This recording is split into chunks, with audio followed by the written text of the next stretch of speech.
Hey guys, tonight we begin with 10 signs that would have gotten you burned as a witch, not because you worshipped the devil, but because you owned property, knew how to read, or refused to get married.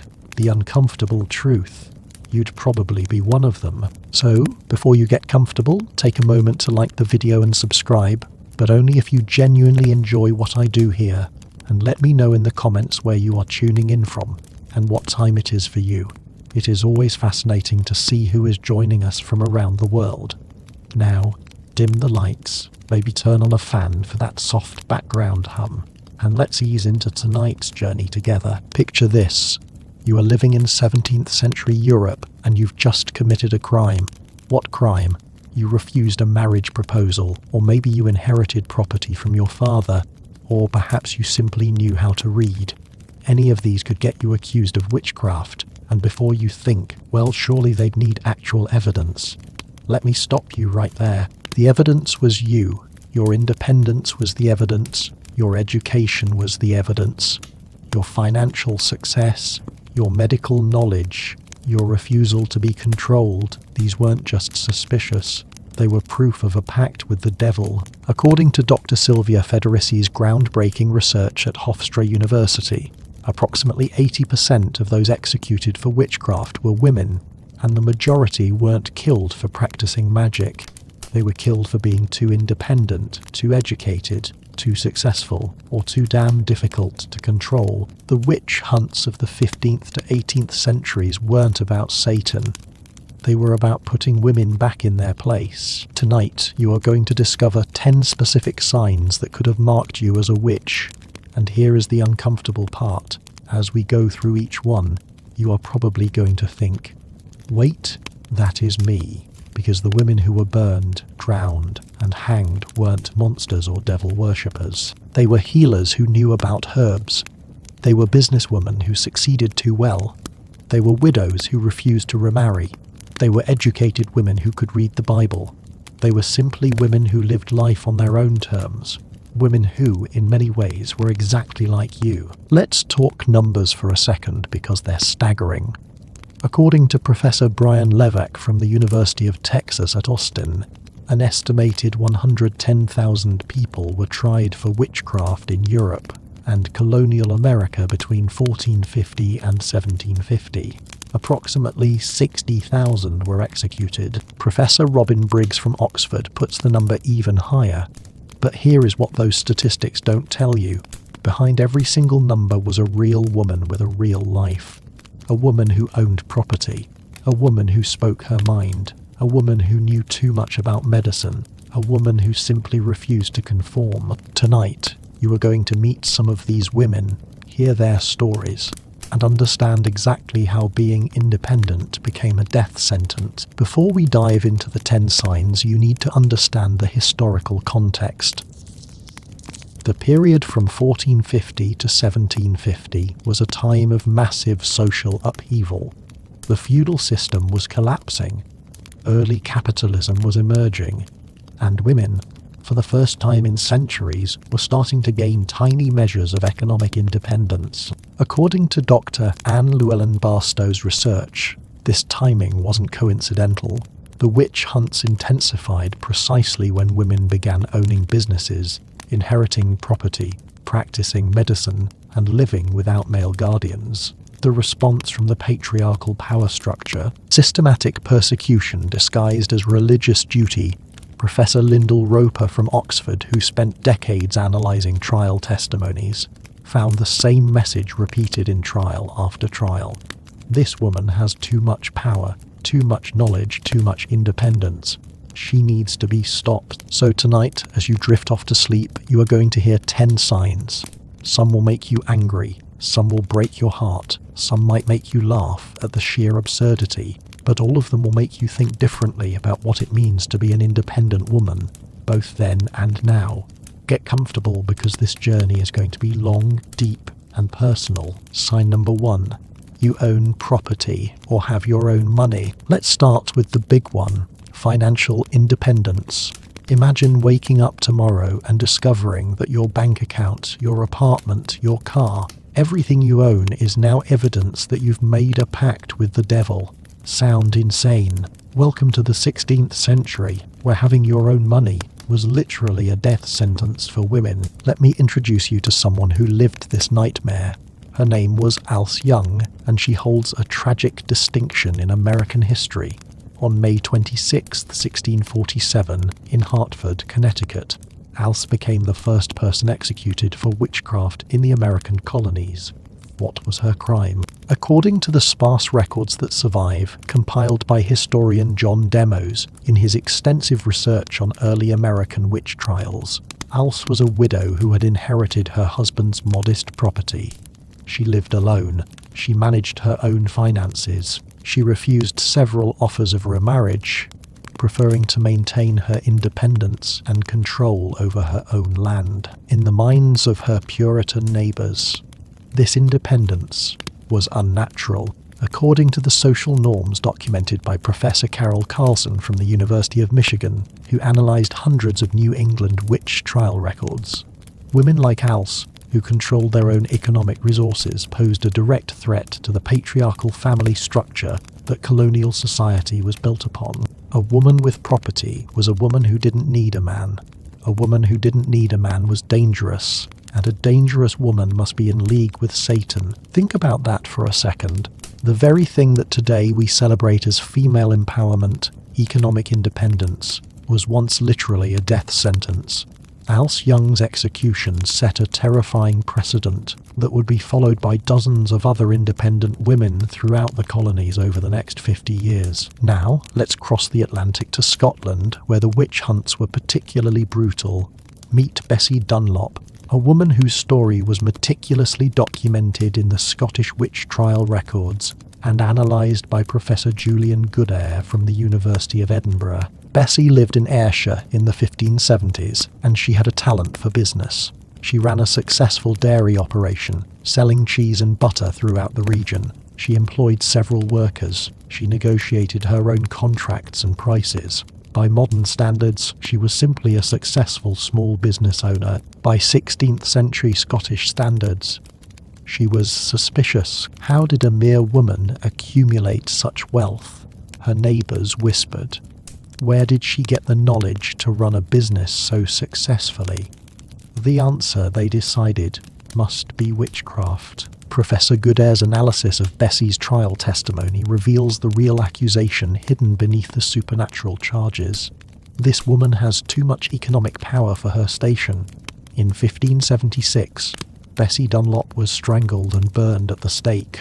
Her property was confiscated by the Crown, redistributed to male relatives who had no involvement in building the business she had spent years creating. According to research by Professor Lara Apps and Andrew Gow, who conducted a comprehensive statistical analysis of European witch trials, women who owned property or businesses were 3.2 times more likely to be accused of witchcraft than women who did not.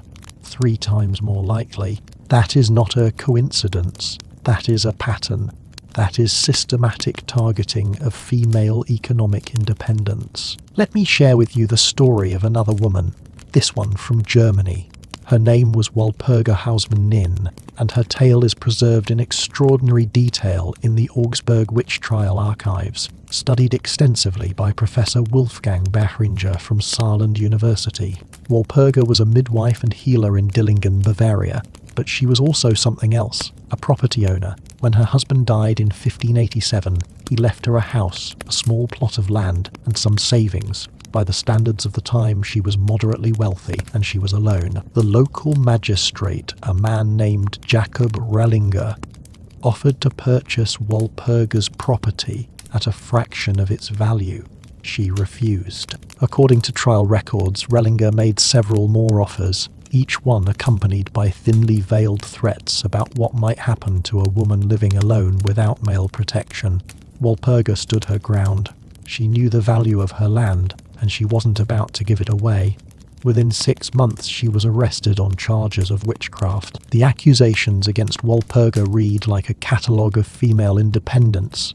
She had refused a man in a position of authority. She had rejected multiple marriage proposals. She had her own money and property. She had knowledge of healing and herbs that she had acquired through years of study and practice. In September 1587, after being subjected to torture that Professor Beringer describes as exceptionally brutal even by the standards of the time, Walpurga confessed to whatever her torturers wanted to hear. She was burned alive on the 20th of September 1587. Her property was sold at auction to pay for her trial and execution. Jacob Rellinger purchased it for exactly the price he had originally offered. Now, you might be thinking, surely these were isolated incidents, extreme cases that don't represent the broader pattern. But the data tells a different story. Dr. Sylvia Federacy's research, which I mentioned earlier, reveals something extraordinary when you dig into the economic records of witch trial victims. In Essex, England, between 1560 and 1680, according to trial records analysed by Professor Alan Macfarlane from Cambridge University, 73% of accused witches owned property or had independent income. In the German territories, the percentage was even higher. 85% of executed witches had some form of economic independence, according to research by Professor Rainer Walls. But let me share another story with you, one that shows just how deliberate this targeting of economically independent women was. Her name was Margaret Berry, and she lived in Bury St Edmunds, England, in the 1660s. According to records analysed by Professor Matthew Hopkins Institute researchers, Margaret was a cloth merchant who had built a successful business through her own skill and hard work. She started as a weaver, then moved into buying and selling cloth, eventually establishing trade relationships across several counties. She employed 12 people, both men and women, and owned 3 properties in town. Margaret's success made her wealthy, but it also made her vulnerable. According to trial testimony, a male merchant guild attempted multiple times to force Margaret out of business. They claimed that women shouldn't be allowed to trade in cloth beyond a certain volume, that her success was taking business from family men who needed it more, that there was something unnatural about a woman commanding such commercial power. Margaret fought back legally. She hired lawyers, she presented her case before magistrates, she defended her right to trade, and she won. The guild's attempts to shut her down were ruled unlawful. Within a year of her legal victory, Margaret Berry was accused of witchcraft. The accusers, 3 members of the merchant guild she had defeated in court. The charges: she had bewitched customers into preferring her cloth, had cursed competitors' goods to make them inferior, had made a pact with the devil to ensure her business success. When Margaret pointed out that her accusers were the same men she had defeated in court, she was told that her legal victory was itself evidence of witchcraft. How could a mere woman defeat learned men in legal argument unless she had supernatural aid? Margaret Berry was convicted and hanged on the 27th of August 1664. Before her execution, all her property was confiscated. Her 3 houses were sold at auction. Her business was dissolved. Her inventory was distributed among, and here is the truly telling detail, the members of the merchant guild who had accused her. According to local records, those 3 men divided Margaret's customer contacts, her trade relationships, and her business assets among themselves. They had used witchcraft accusations as a legal tool to steal a successful woman's business. And Margaret's case was far from unique. According to Professor Peter Rushton's analysis of English witch trials and property transfer records, in approximately 34% of cases where accused witches owned significant property, that property ended up in the hands of the accusers or their close associates after the execution. In other words, witch accusations were sometimes used as a form of legal theft, a way to acquire property from women who couldn't be dispossessed through normal legal means. Professor Diane Purkis discovered an even more disturbing pattern in her research. In some communities, there were men who specialized in accusing wealthy women of witchcraft. These men would identify widows or unmarried women with property, cultivate disputes with them, then accuse them of witchcraft. If the accusation succeeded and the woman was executed, These men would petition to receive part of the confiscated property as compensation for their suffering at the witch's hands. It was, in effect, a criminal enterprise using the witch hunt apparatus as a business model. Let me introduce you to one more woman before we move on. Her name was Catherine Gowdy, and she lived in Aberdeen, Scotland, in the 1590s. Catherine had inherited a substantial amount of money from her father, enough to live comfortably without a husband. She used this inheritance wisely, investing in property and lending money at interest. By modern standards, she was simply a smart investor. By 16th century standards, she was dangerous. According to Professor Stuart MacDonald's research on Scottish witch trials and financial records, Catherine's money-lending business made her powerful but also created resentment. She had loaned money to several prominent men in Aberdeen, and some of them were struggling to repay. According to trial records, 3 of her debtors came together and accused Catherine of witchcraft. They claimed she had bewitched them into borrowing money they couldn't afford to repay, that she had cursed them with bad fortune to keep them in debt, that she used dark magic to calculate the interest on her loans. What was really happening? Catherine was probably just a competent lender who kept good records and insisted on repayment. Her accusers were men who had borrowed more than they could afford and were looking for a way out of their debts. The witchcraft accusations served that purpose perfectly. If Catherine was a witch, then the debts were cursed contracts, null and void. Catherine Gowdy was executed in 1597. Upon her death, all debts owed to her were officially forgiven, and her remaining property was confiscated by the Crown. Her accusers got exactly what they wanted: their debts erased, and a wealthy woman eliminated. Sound familiar? Think about your own life for a moment. Do you have your own bank account? Do you own or rent your own place? Do you make your own financial decisions? Do you have investments, savings, or property? Have you ever loaned money to someone? Do you run your own business or work as an independent contractor? Have you ever been more financially successful than the men around you? Have you ever won a business dispute or a legal case involving money? These things that seem so normal, so fundamental to modern independence, could have marked you as supernaturally dangerous just a few centuries ago. The parallels to modern attitudes toward female wealth and independence are in some ways uncanny. We might not call successful businesswomen witches anymore, but there is still discomfort with female economic power. Research by Professor Victoria Breskel from Yale University has shown that successful women in business are routinely described using negative terms that are rarely applied to men. Words like aggressive, bossy, difficult, and intimidating. A 2019 study published in the Journal of Personality and Social Psychology found that when women negotiate for higher salaries, they're perceived as less likable and more difficult than men who engage in identical behavior. They had essentially invented what we now call the likability penalty, the idea that women who display independence, particularly economic independence, are somehow threatening or unnatural.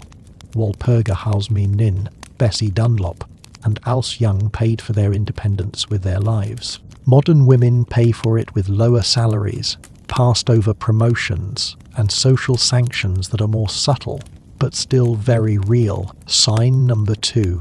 You have medical or herbal knowledge. Here is where the story becomes even more heartbreaking.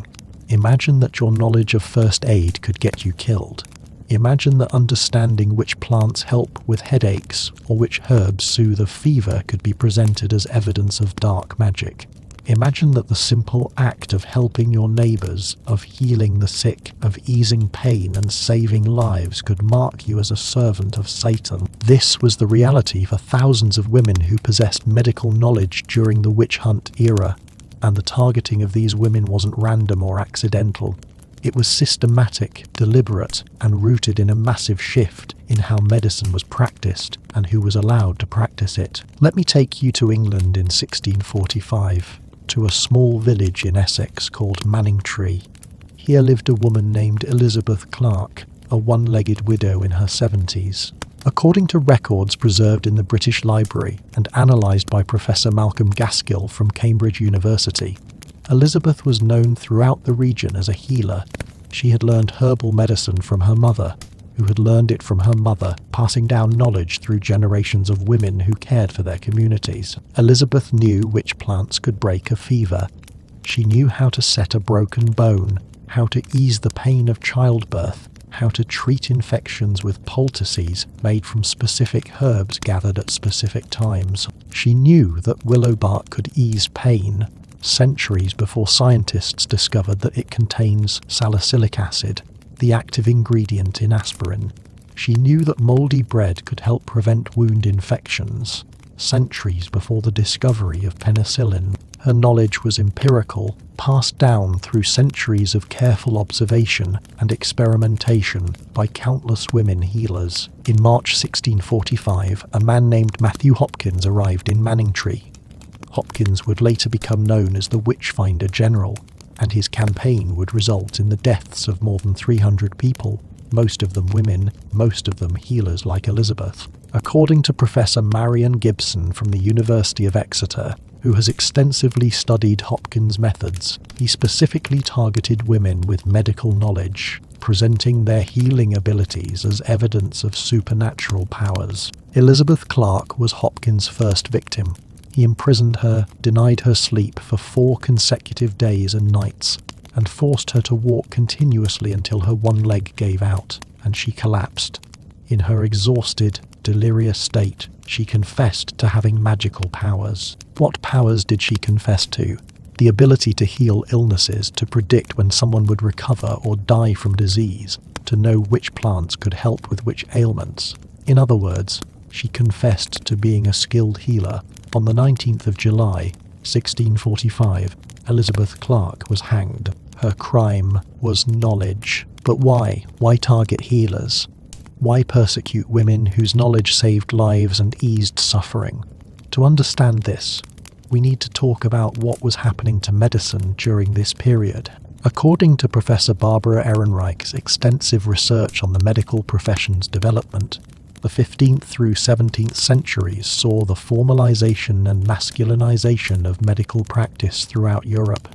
Universities were establishing medical schools, and women were banned from attending. Male physicians were organizing into professional guilds, and women were excluded. A new medical elite was forming, and they didn't want competition from the traditional healers who had been caring for communities for centuries. Here is the thing that really breaks my heart about this.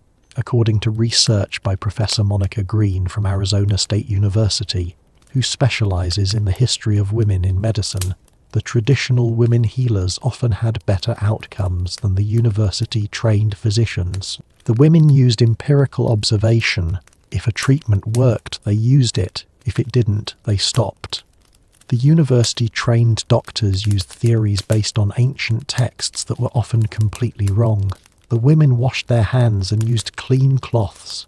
The doctors scoffed at such practices. The women used pain-relieving herbs. The doctors believed pain was spiritually necessary and refused to treat it. But the women healers had one fatal disadvantage. They had no institutional power, no legal protection, no organized defense. When the witch hunts began, they became the perfect targets. Their knowledge was reframed as supernatural. Their success in healing was presented as evidence of diabolic aid. Their ability to predict outcomes was called prophecy and fortune-telling. Everything that made them valuable to their communities was twisted into evidence of witchcraft. Let me introduce you to another healer, this one from Germany. Her name was Anna Schwegelen, and she has the tragic distinction of being the last person executed for witchcraft in Bavaria, killed in 1775. Yes, 1775. Well into what we call the Age of Enlightenment. Anna's story was documented in detail by Professor Wolfgang Behringer, and it perfectly illustrates how medical knowledge was criminalized. Anna was what we would now call a pharmacist or herbalist. She ran a small shop in Kempton where she sold medicinal herbs, prepared remedies, and advised people on treatments. She had decades of experience and an impressive track record, but she had no formal training, no university degree, no license from the male-dominated medical guild. When a local physician's patients began visiting Anna instead, probably because her treatments actually worked and cost less, he filed a complaint with the authorities. The physician claimed that Anna's success rate was suspiciously high. How could an uneducated woman have better medical outcomes than a university-trained doctor unless she was using supernatural means? The logic was twisted but effective. Anna was arrested, tried, and convicted of witchcraft. On the 11th of April, 1775, she was beheaded. She was 70 years old.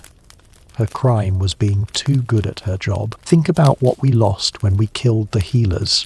According to Professor Sylvia Federiци's research, Europe and the American colonies experienced a significant decline in medical knowledge and public health in the aftermath of the witch hunts.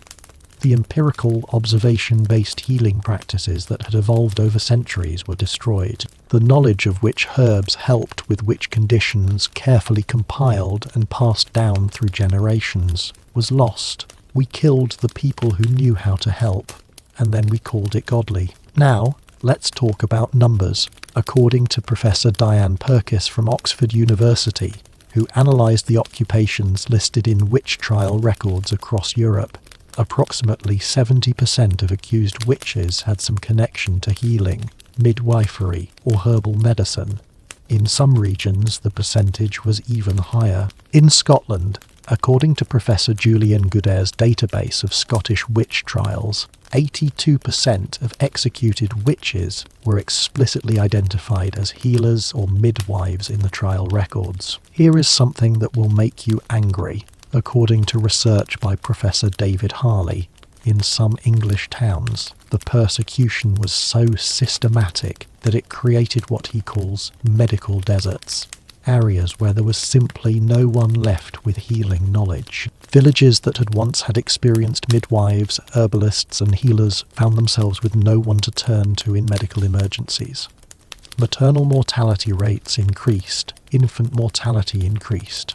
People died from conditions that the executed healers could have easily treated. So ask yourself this question: do you know which plants are medicinal? Can you identify healing herbs? Do you understand how to treat basic illnesses with natural remedies? Do you know anything about midwifery, childbirth, or women's health? Have you studied herbalism, aromatherapy, or traditional medicine? If you lived in the 16th or 17th century, that knowledge could have killed you. The connection to modern experience is once again disturbingly relevant. While we don't execute women for medical knowledge anymore, there is still suspicion and hostility toward women's traditional healing practices. Midwives still face opposition from the medical establishment. Herbal medicine is dismissed as unscientific, despite the fact that many modern pharmaceuticals are derived from the same plants traditional healers used. Women who advocate for natural childbirth, who question medical interventions, or who practice alternative medicine often face mockery and marginalization. According to Dr. Naomi Wolf's research on modern childbirth practices, women who seek midwives or home births are still frequently accused of being reckless, irresponsible, or dangerously alternative, echoes of the same accusations that got healers burned as witches. They had essentially invented medical gatekeeping, the idea that only certain people with certain credentials from certain institutions have the right to practice healing, and everyone else is suspicious, dangerous, or illegitimate. But let me take you deeper into the persecution of healers, because understanding the full scope of what was lost is crucial to understanding the true horror of the witch hunts. Let me introduce you to Claudia Gaillard, a healer from Geneva whose story was documented in extraordinary detail by Professor William Monter from Northwestern University. Claudia lived in the 1540s and was renowned throughout the region as a bone setter, someone who could set broken bones and treat sprains and dislocations with remarkable success. According to trial records, Claudia had learned her craft from her grandmother, who had been bone setting for over 50 years. The technique was passed down through the women in her family, refined over generations of practice. Modern orthopedic analysis of the techniques described in Claudia's trial testimony suggests she was using methods remarkably similar to modern practices: proper alignment, immobilization, and specific exercises for recovery. Her success rate was apparently quite high. People travelled from neighbouring towns to have Claudia treat their injuries. But here is where Claudia's story becomes both fascinating and tragic. As her reputation grew, she began to receive patients who had first seen physicians and received poor treatment. In one documented case, a wealthy merchant's son had broken his arm. The licensed physician had set it incorrectly, and the arm was healing at a crooked angle. The father brought the boy to Claudia, who re-broke the bone, a standard practice in cases of malunion, and set it properly. The boy's arm healed straight and functional. The physician whose work Claudia had corrected filed a complaint with religious authorities. He claimed that Claudia must be using witchcraft, because a woman without formal education couldn't possibly know more about bones than a university-trained doctor. The merchant testified on Claudia's behalf, bringing his son to court to demonstrate the successful healing. But his testimony was dismissed. How could anyone prove that Claudia hadn't used witchcraft to heal the boy? The very fact that she had succeeded where a learned physician had failed was presented as evidence of supernatural intervention. Claudia Gaillard was burned at the stake in 1545. According to local chronicles analysed by Professor Monter, in the decade following her execution, there was a notable increase in permanent disabilities from poorly healed fractures in the Geneva region. The person who knew how to set bones correctly was gone, and the knowledge died with her. Think about the cumulative effect of killing healers like Claudia, Elizabeth, Anna, and thousands of others across Europe and the colonies. Each one represented a library of medical knowledge acquired through years of observation and practice, refined through treating hundreds or thousands of patients. Professor Monica Green estimates that the witch hunts resulted in the loss of approximately 60,000 to 100,000 person-years of accumulated medical knowledge. To put that in perspective, that is equivalent to wiping out the entire medical knowledge of several modern teaching hospitals. And it wasn't just bone setting and herbal medicine. Let me tell you about Marjorie Germain, who was burned at the stake in London in 1441. Marjorie specialised in women's health, fertility treatments, contraception and obstetric care. According to records analysed by Professor Sharon Farmer from the University of California, Santa Barbara, Marjorie was particularly skilled at treating infertility. She used a combination of herbs, dietary recommendations, and what modern medicine would recognise as timing methods to help women conceive. Marjorie's clients included noblewomen and royalty. In fact, her execution was partly political.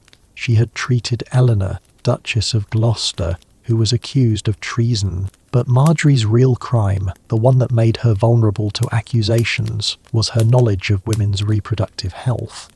She knew which herbs could prevent conception, which could terminate early pregnancy, which could induce labour. This knowledge made her valuable to women, but dangerous to ecclesiastical and state authorities, who wanted control over women's fertility. When Marjorie was arrested, the interrogators focused intensely on her knowledge of contraception and abortifacients. How did she know these things? Who taught her? Where did this forbidden knowledge come from? Marjorie tried to explain that the knowledge was passed down through generations of women healers, that these herbs and techniques had been used for centuries, that this was traditional women's medicine.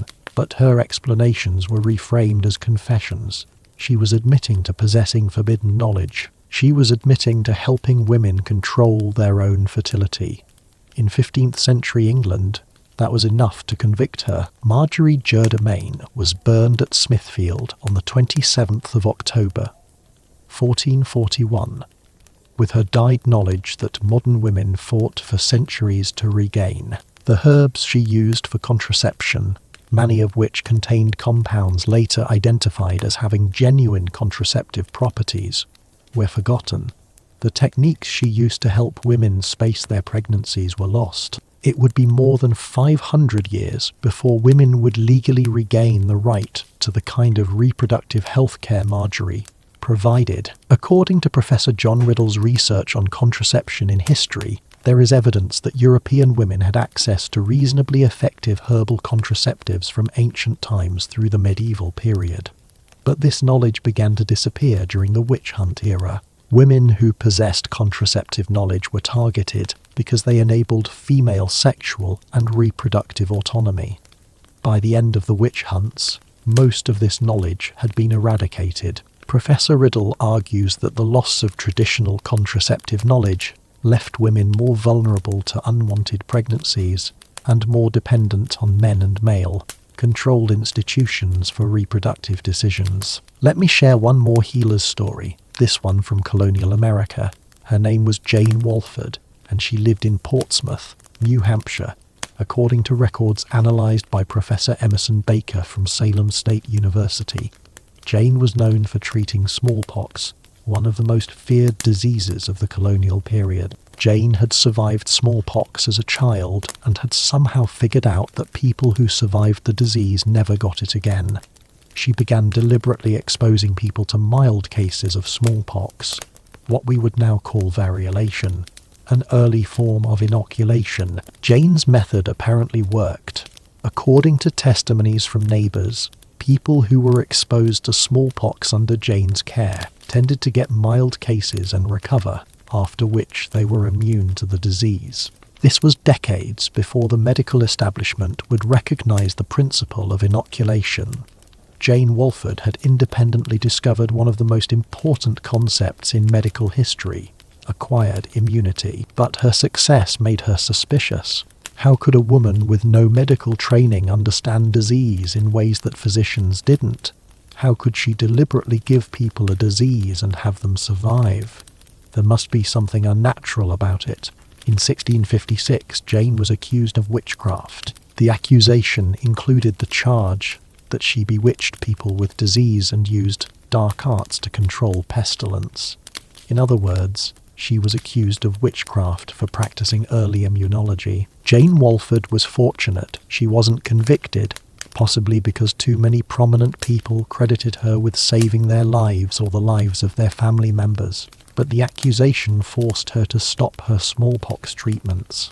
She lived the rest of her life under suspicion, never practicing medicine again. How many lives might she have saved if she'd been allowed to continue? How much suffering might have been prevented? So ask yourself this question again, but now with the full weight of these stories behind it. Do you know which plants are medicinal? Can you identify healing herbs? Do you understand how to treat basic illnesses with natural remedies?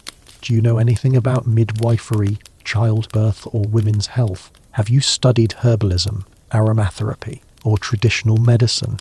Do you know first aid, CPR, or emergency medical techniques? Have you ever helped someone heal, eased someone's pain, or saved someone's life with your knowledge? If you lived in the 16th or 17th century, that knowledge, those skills, that desire to help and heal could have killed you. Sign number 3. You live alone or refuse to marry. Now we come to what might be the most fundamental threat that independent women pose to the patriarchal order, the simple refusal to be owned by a man. In early modern Europe and colonial America, a woman without a husband was seen as fundamentally unnatural, suspicious, and potentially dangerous. The entire social structure was built on the assumption that every woman would be under the authority of a man, first her father, then her husband, and if widowed, ideally a son or brother. A woman who chose to live alone, who refused marriage offers, or who preferred independence to partnership, was breaking the most fundamental rule of her society. Let me tell you about Margaret Jones. On the 15th of June, 1648, in Charlestown, Massachusetts, Margaret became the second person executed for witchcraft in the American colonies. According to the writings of colonial Governor John Winthrop, preserved in the Massachusetts Historical Society archives, Margaret's first and greatest crime was this: she was a widow who refused to remarry. She was in her early 50s, well past the age when most women of her time would have been married or remarried. She had received multiple marriage proposals from men in the colony. She refused all of them. According to Professor Carol Carlson's analysis of Margaret's trial, the accusations against her began shortly after she rejected a marriage proposal from a prominent merchant. Within weeks, neighbours came forward claiming she had bewitched their livestock. They said her very presence made people uncomfortable. They testified that she had an independent spirit and a stubborn nature. In 17th century Puritan Massachusetts, these weren't just personality traits, they were evidence of possession by evil spirits. But here is what really sealed Margaret's fate. She was educated, she could read and write, which was unusual for women at the time. She owned books, including medical texts. She practiced medicine, treating neighbours who couldn't afford the town's expensive male physician. She was, in every way, independent. And, according to Governor Winthrop's own account, this independence was presented as the primary evidence of her witchcraft. She was a woman of an independent mind, he wrote, which in a woman is itself suspicious. Think about that phrase, independent mind ... in a woman, suspicious. Margaret Jones was hanged because she thought for herself, lived by herself, and refused to submit to male authority by remarrying. Her medical knowledge, her education, her books, these were all just additional evidence of the fundamental crime of being an independent woman. Now, let's travel to Scotland and meet Isabel Gowdy. According to Professor Julian Goudare's extensive research, Isabel lived in Aldern in the 1660s. She was an unmarried woman in her 30s, unusual for the time, who lived in a small cottage on the edge of town. She kept to herself, rarely attended church services, and showed no interest in finding a husband. In a society where marriage and childbearing were seen as women's primary purposes, Isabel's contentment with single life was deeply unsettling to her neighbours. The accusations against Isabel began, according to trial records, when she publicly stated that she had no desire to marry and preferred living alone. One neighbour testified that Isabel had said, "I am more content in my own company than I would be with a husband telling me what to do." In 17th century Scotland, this statement was practically a confession of witchcraft. How could a woman prefer her own company to that of a husband, unless she had made a pact with the devil? Isabel's trial testimony, preserved in the Scottish archives, is extraordinary. Under interrogation, she provided detailed confessions of attending witch meetings, flying on enchanted storks, and meeting with the devil himself. But here is what is fascinating and heartbreaking about her testimony. When modern historians like Professor Emma Wilby analyse her words, they see something else entirely. Isabel's confessions are filled with fantastical details that seem to be creative storytelling, possibly an attempt to say what her interrogators wanted to hear, or possibly a form of psychological escape from her terrible situation. We don't know exactly what happened to Isabel Gowdy. Some records suggest she was executed. Others suggest she may have died in prison before her trial concluded. What we do know is that her crime was choosing independence over marriage, solitude over partnership. We know that her preference for living alone was presented as proof of supernatural evil. According to research by Professor Robin Briggs, who analysed marital status in witch trial records across Europe, unmarried women and widows who refused to remarry made up a disproportionate number of witch trial victims. In England, 68% of accused witches were either never married or widowed and living alone. In Scotland, the number was 71%. In German territories, 63%. In the American colonies, an astonishing 78% of accused witches were women without husbands. Professor Lyndall Roper's analysis reveals something even more specific. Women who had been asked to marry and refused were 3 times more likely to be accused of witchcraft than women who had never received proposals. 3 times more likely. The data suggests that rejecting a man's offer of marriage was one of the most dangerous things a woman could do. Let me share one more story with you. this one from colonial New England. Her name was Sarah Good, and she was one of the first women accused in the infamous Salem witch trials of 1692. Sarah's story is preserved in extensive trial records and has been analysed by numerous historians, including Professor Mary Beth Norton from Cornell University. Sarah was a homeless beggar. Her husband had abandoned her and her young daughter, leaving them destitute. But here is the crucial detail. Sarah refused help that came with conditions. According to trial testimonies, several men in Salem had offered to take Sarah into their households, where she would work as a servant, and it was implied, become the man's mistress or unofficial wife. Sarah refused these offers. She preferred begging and homelessness to being owned by a man. She preferred absolute poverty to giving up her autonomy. To the Puritan community, this preference was incomprehensible. What woman would choose such hardship over the security of a man's household unless she was in league with Satan? Sarah Good was hanged on the 19th of July, 1692. She was pregnant at the time of her execution.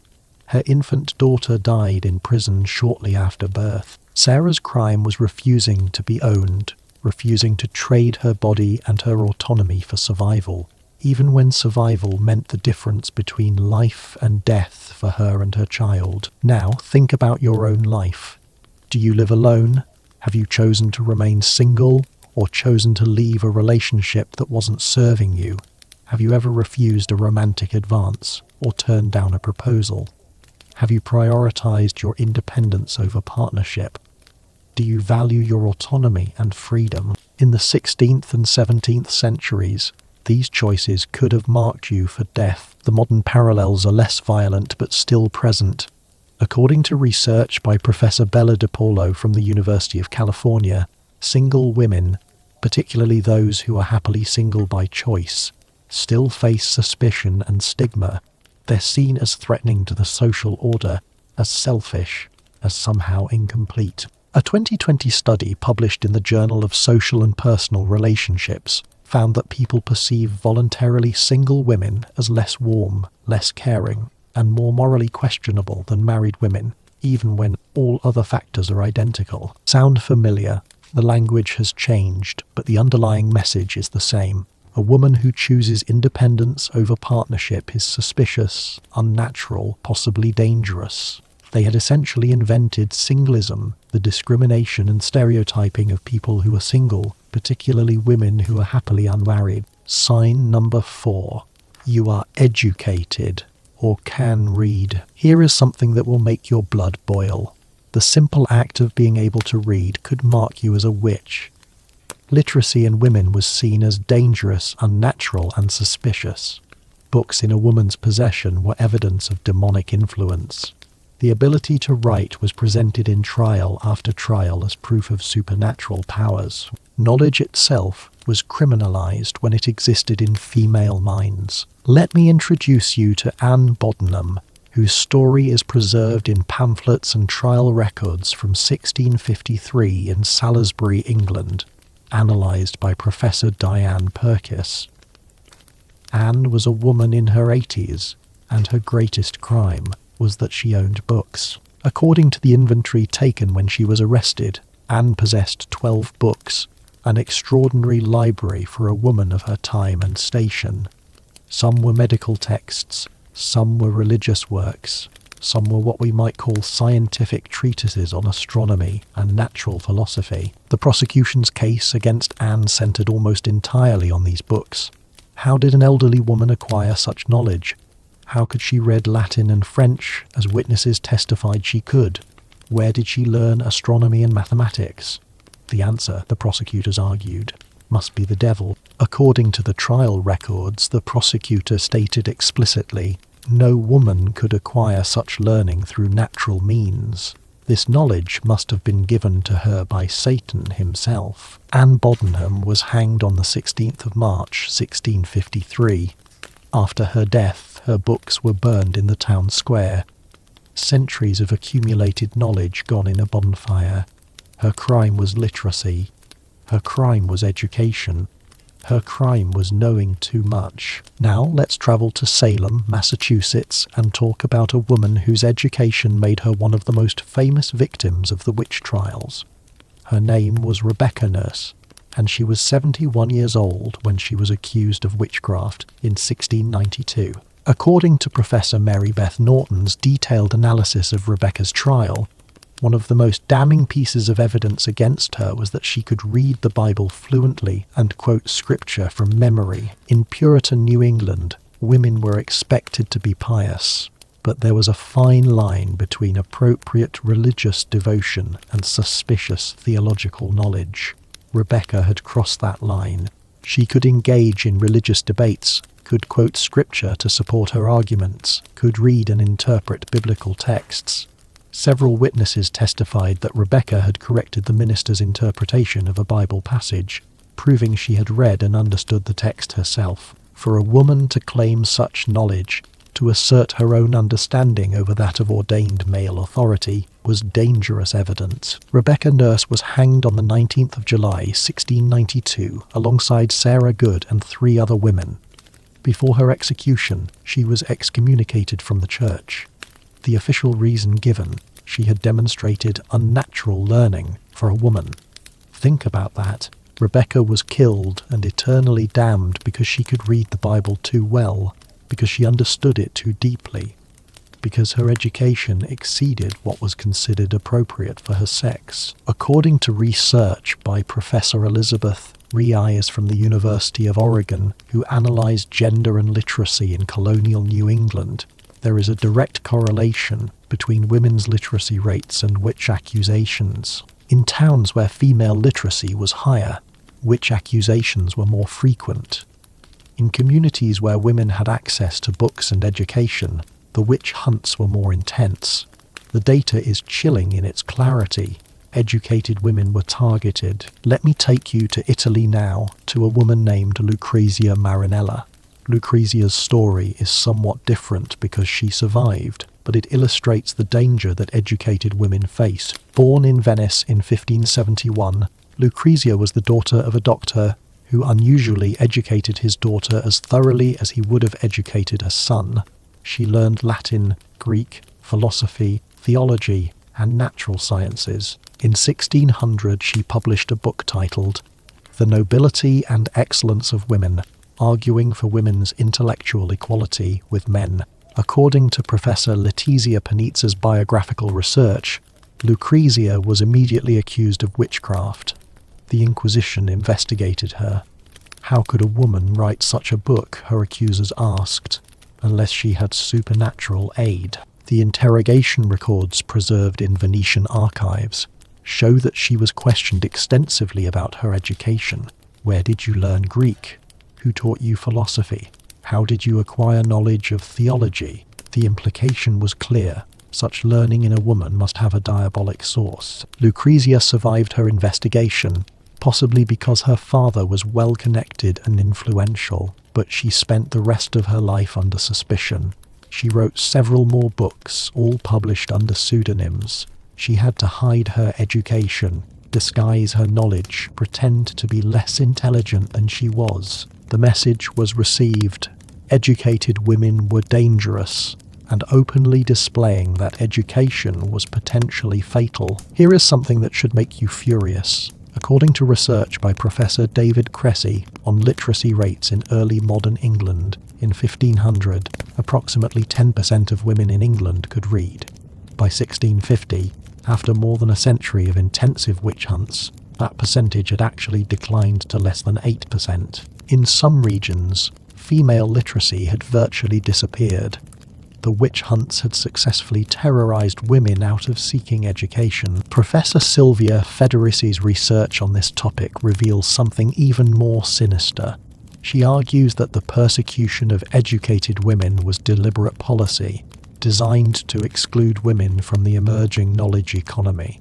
Universities were closed to women, professional guilds were closed to women, and traditional avenues of female learning, apprenticeships with healers, herbalists, and midwives, were destroyed by the witch hunts. The result was a massive knowledge gap that would take centuries to close. Now, ask yourself, are you educated? Do you have a degree or multiple degrees? Do you read widely? Do you own books? Can you engage in intellectual debates? Do you have specialized knowledge in any field? Do you speak multiple languages? Have you studied subjects that interest you simply for the sake of learning? In the world of the witch hunts, every yes to these questions would make you more suspicious, more dangerous, more likely to be accused. The parallels to modern experiences of educated women are less extreme but still present.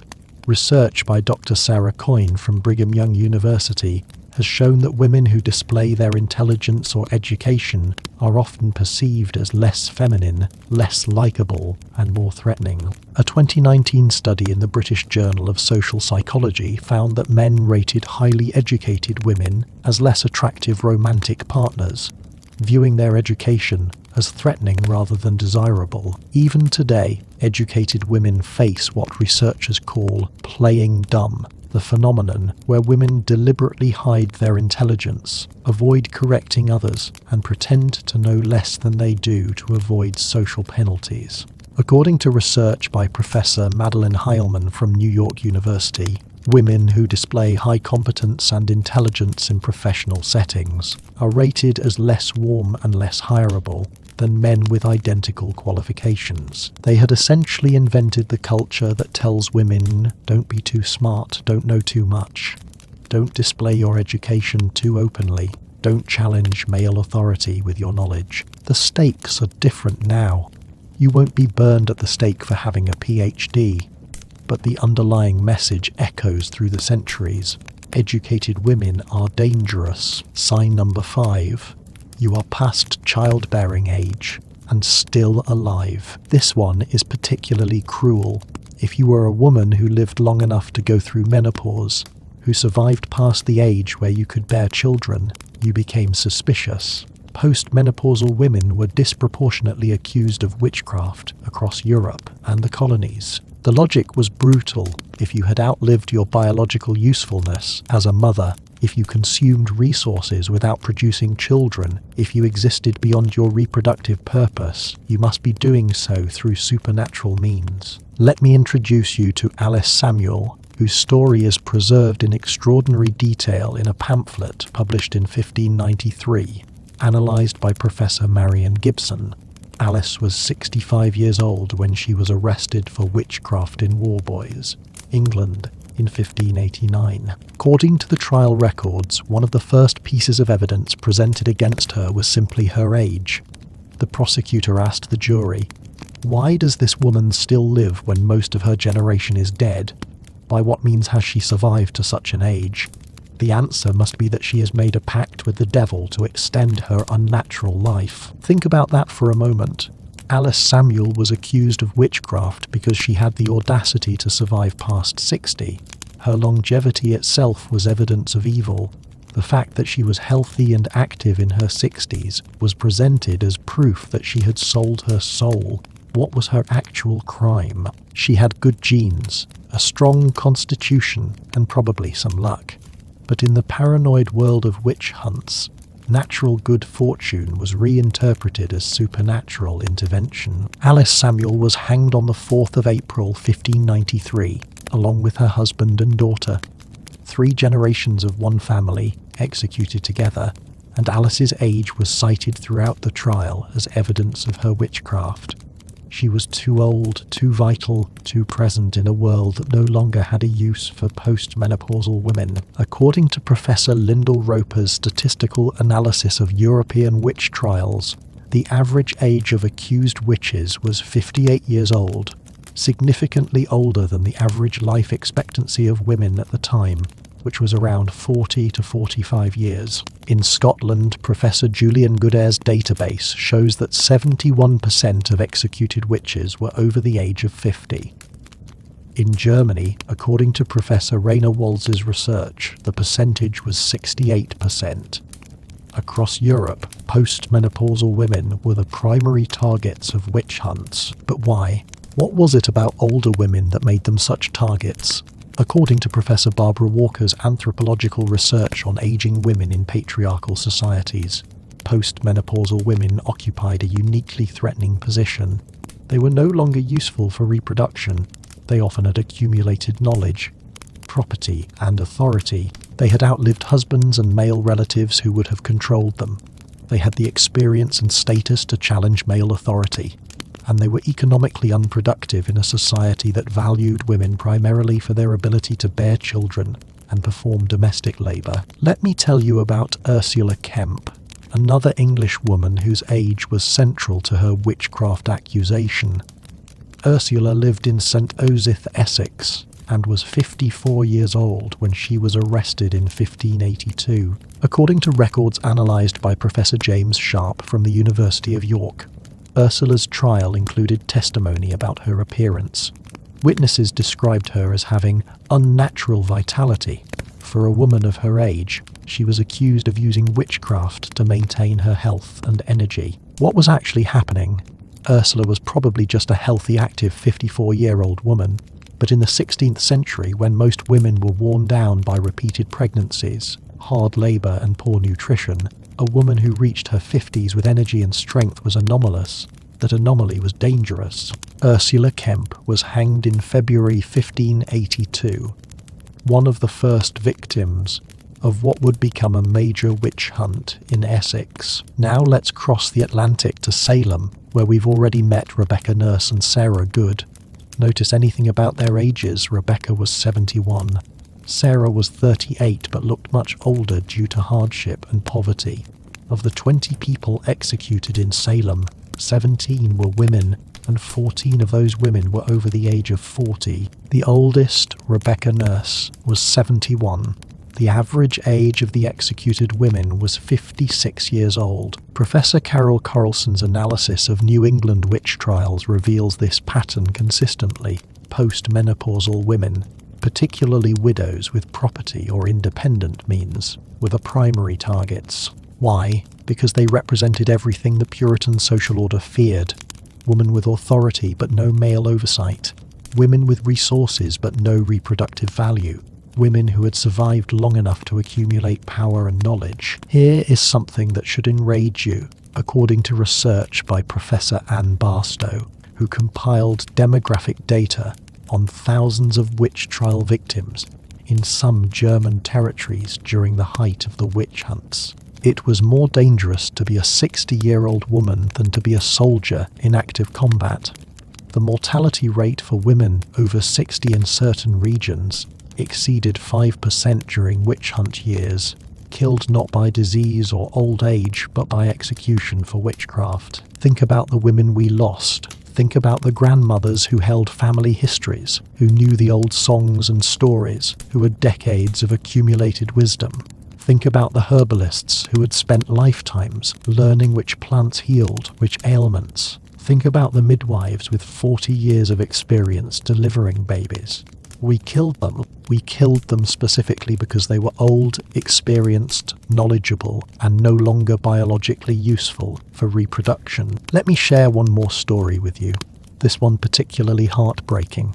Her name was Agnes Waterhouse, and she was approximately 64 years old when she became the first woman executed for witchcraft in England under the new Witchcraft Statute of 1563. Agnes lived in Hatfield, Peveril, Essex, and according to trial records studied by Professor Marion Gibson, she was accused specifically because she was old, poor, and alone. The trial testimony against Agnes focused heavily on her age and appearance. Witnesses described her as old and withered, as having survived beyond natural years, as possessing unnatural strength for her age. What crimes was she actually accused of? Causing a neighbour's pigs to die, making someone's butter refuse to churn, giving a child a fever. These were the normal misfortunes of rural life, but when they happened near an old woman who made people uncomfortable, they became evidence of witchcraft. Agnes Waterhouse was hanged on the 29th of July, 1566. Her execution set a precedent that would be followed for the next 150 years. Old women were acceptable targets. Old women were expendable. Old women were suspicious simply by virtue of having lived long enough to become old. Now, think about yourself. Are you approaching menopause or already through it? Are you over 40, over 50, over 60? Do you have energy and vitality despite your age? Do you challenge stereotypes about what older women can and should do? Are you visible, vocal, and active in a world that often wants older women to disappear? In the world of the witch hunts, your very existence would have been evidence against you. The modern parallels are less lethal but still painful. Research by Professor Susan Fiske from Princeton University has documented what she calls prescriptive stereotypes about aging women's social rules about how older women should behave, what they should look like, when they should become invisible. Women who violate these stereotypes, who remain visible, sexual, ambitious, or powerful past their reproductive years, face social sanctions. According to a 2020 study in the Journal of Women and Aging, women over 50 report feeling increasingly invisible in society, as if their value disappeared with their fertility. Yet when older women demand visibility and refuse to disappear, they're often described with words that echo the witch accusations: difficult, demanding, inappropriate, unnatural. They had essentially invented the culture that says women's value is tied to their reproductive capacity, and once that is gone, they should gracefully fade into the background or face consequences for refusing to do so. But I want to tell you about more women who paid the price for surviving, for aging, for outliving their supposed usefulness. Let me introduce you to Alice Samuel, whose case I mentioned earlier, but whose story deserves deeper examination. Alice was 76 years old when she was arrested in 1589, and according to the detailed pamphlet published about her trial, the most strange and admirable discovery of the three witches of Warboys.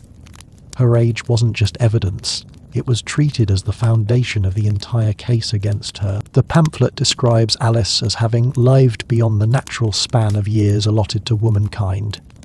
It notes that she had survived her husband by 15 years, and had refused to diminish herself through appropriate mourning and withdrawal from society.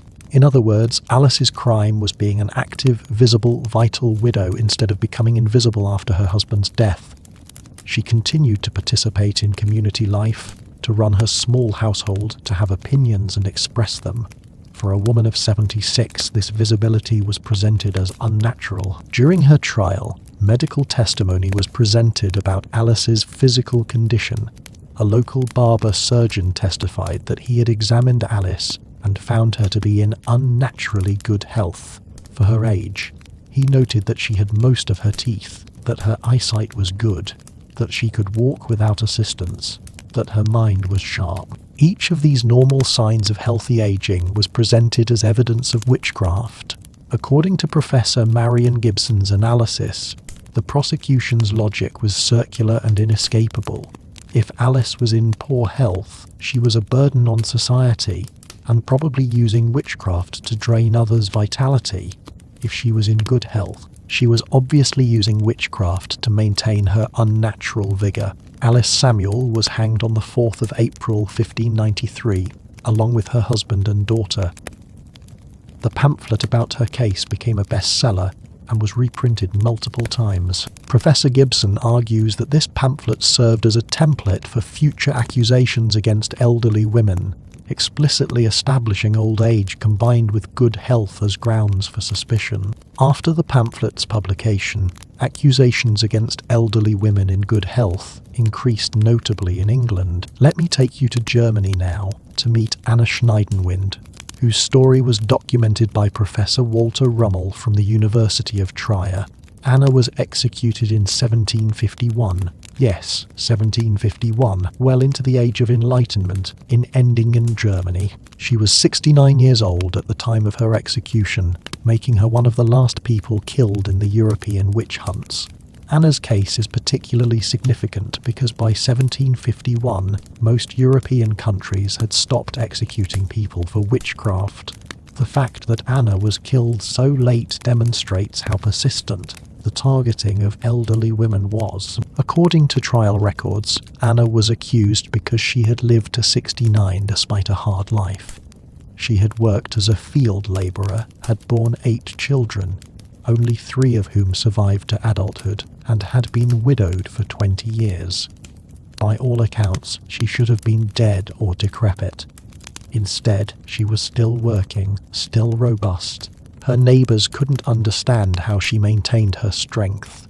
The answer they arrived at was witchcraft. The specific accusation was that Anna had made a pact with the devil in exchange for extended life and continued vitality. The prosecutor at her trial stated explicitly, "This woman has lived longer and maintained better health than is natural for a person of her class and circumstances. This longevity can only be explained by supernatural intervention." Anna Schneidenwind was tortured into confession and then beheaded and burned on the 24th of April, 1751. Her crime was surviving poverty, hard labour, and the loss of 5 children while somehow maintaining her health. Professor Rainer Walls, who has studied demographic patterns in witch trials, discovered something remarkable when he analysed age distributions in German witch trial records. In the general population, life expectancy was around 40 to 45 years. Among executed witches, the average age was 58 years. In other words, the women executed for witchcraft were disproportionately survivors, women who had beaten the odds, who had lived longer than expected. Their very survival made them suspects. Now, let me introduce you to Margaret Hereward from Cambridgeshire, England. Margaret's case, documented in records from 1659, illustrates another aspect of the persecution of elderly women. Margaret was 71 years old and had a successful kitchen garden. According to neighbour testimonies compiled by Professor James Sharp, Margaret grew vegetables, herbs, and flowers, and her garden consistently produced better yields than other gardens in the village. What was Margaret's secret? According to her own testimony, she composted carefully, rotated her crops, and had learned through decades of experience which plants grew well together and which didn't. Modern agricultural experts who have analysed her trial testimony recognise that Margaret was practising companion planting and other techniques that wouldn't be widely understood for another 2 centuries. She was, essentially, an expert gardener who had learned through patient observation and experimentation, but her neighbours saw something sinister. How could an elderly woman maintain such a productive garden? How did she have the strength to dig and plant when younger women found the work exhausting? Why did her plants thrive when others withered? The answer they arrived at was that she must be using witchcraft to enhance her garden, perhaps even making pacts with demons who did the physical labour for her while she slept. Margaret Hereward was convicted of witchcraft and hanged on the 12th of August 1659. After her death, her garden was destroyed, the herbs burned, the soil salted, the knowledge of her planting techniques lost. A neighbouring farmer who had testified against Margaret took over her land. According to local records, his crops failed for 3 consecutive years on that soil, probably because he didn't understand the composting and soil management practices Margaret had used. He claimed the land was cursed by Margaret's witchcraft. The simpler explanation, that he didn't know how to farm properly, apparently didn't occur to him. Let me share one more story about elderly women and survival. Her name was Alison Device, and she was one of the Lancashire witches executed in 1612. Alison was in her 70s and had been blind for decades. According to Professor Robert Poole's research, Alison survived by begging and by selling what we might now call blessings or prayers. People would pay her small amounts to say prayers for their health or good fortune. Alison's blindness should have been a death sentence for a poor elderly woman. Without sight, she couldn't do most types of work. She had no family to support her. By all economic logic, she should have starved. The fact that she survived, that she found a way to make a meagre living despite her disability, was viewed with suspicion. How does a blind elderly woman survive when able-bodied people struggle? the answer her community arrived at was witchcraft. During her trial, Alison's survival strategies were reframed as evidence of supernatural powers. She survived through the charity of neighbors who paid for her prayers. She must be using witchcraft to manipulate their generosity. She could navigate the village despite her blindness. She must have familiars guiding her. She had lived to old age despite poverty and disability. She must have made a pact with the devil. Alison Device was hanged on the 20th of August, 1612, along with 9 other accused witches. Her crime was surviving against the odds. According to Professor Diane Purkis's research, there is a consistent pattern across witch trials. Disabled women who survived were disproportionately accused. Blind women, lame women, women with chronic illnesses who nonetheless managed to survive and function, all were viewed with suspicion. Their survival was seen as unnatural, as evidence of supernatural intervention.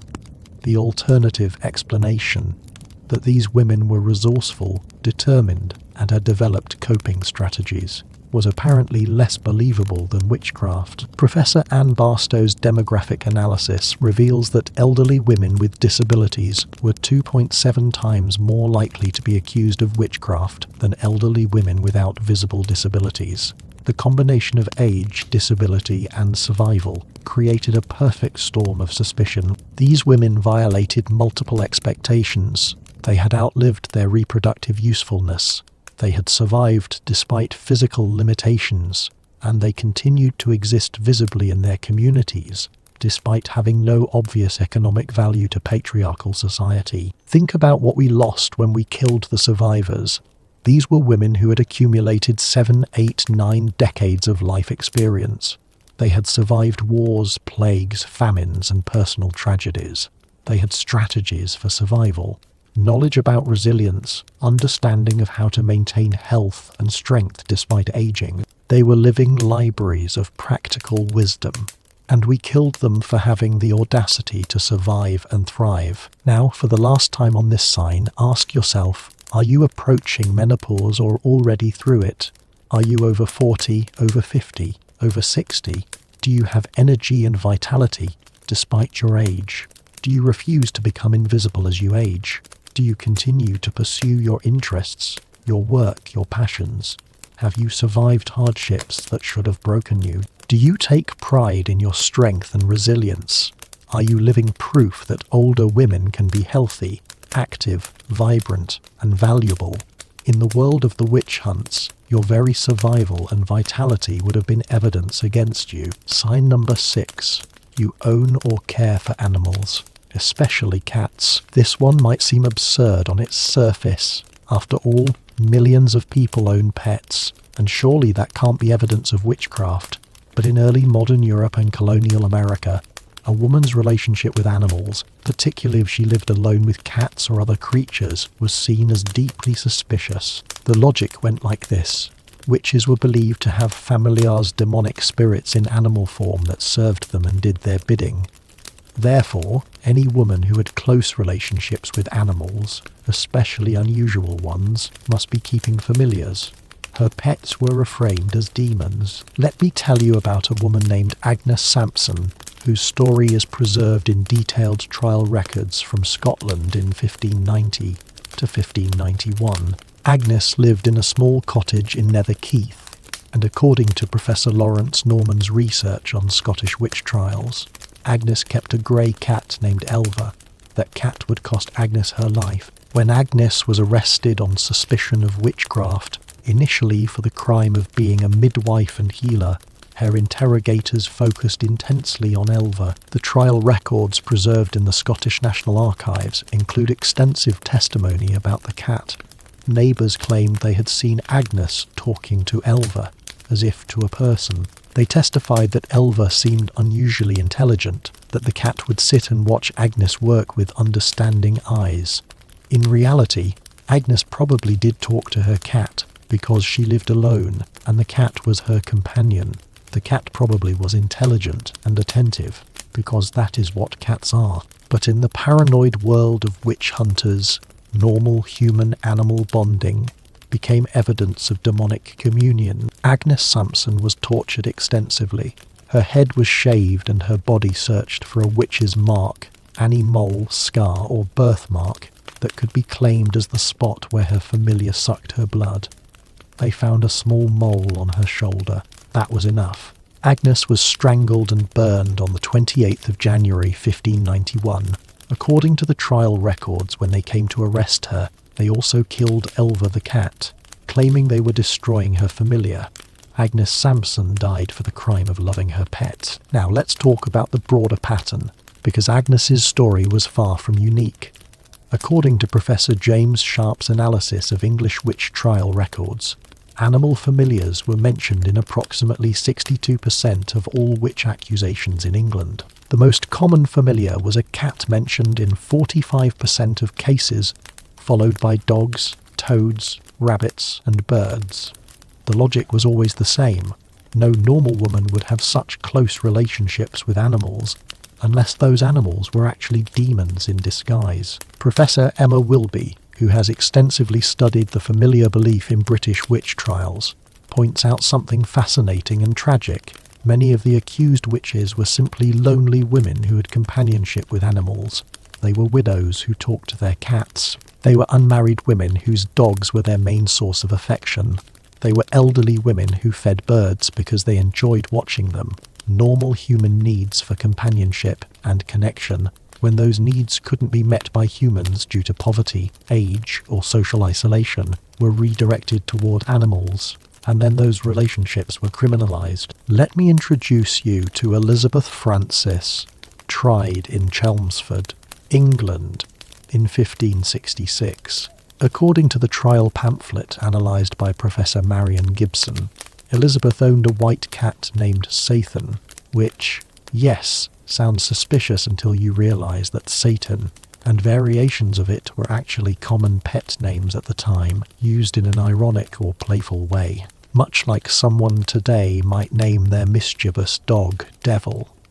But the witch hunters took the name literally. Elizabeth was accused of keeping Satan the cat as her familiar for 15 years. The prosecution claimed she fed the cat with her own blood, and that in exchange the cat performed magical acts for her.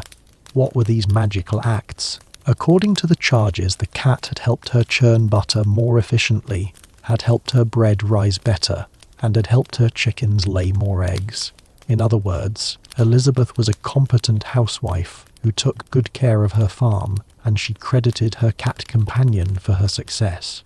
For this, she was convicted of witchcraft. Elizabeth Francis survived her first trial. She was imprisoned rather than executed, but she was tried again in 1579 and finally executed.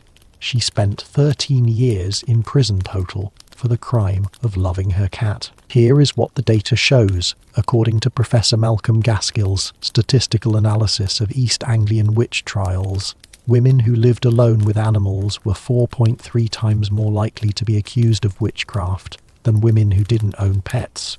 4 times more likely, women who owned cats specifically were 6.1 times more likely to be accused. The correlation is stark and undeniable. Female pet ownership, especially cats, was dangerous. But let's dig deeper into why cats in particular were so associated with witchcraft.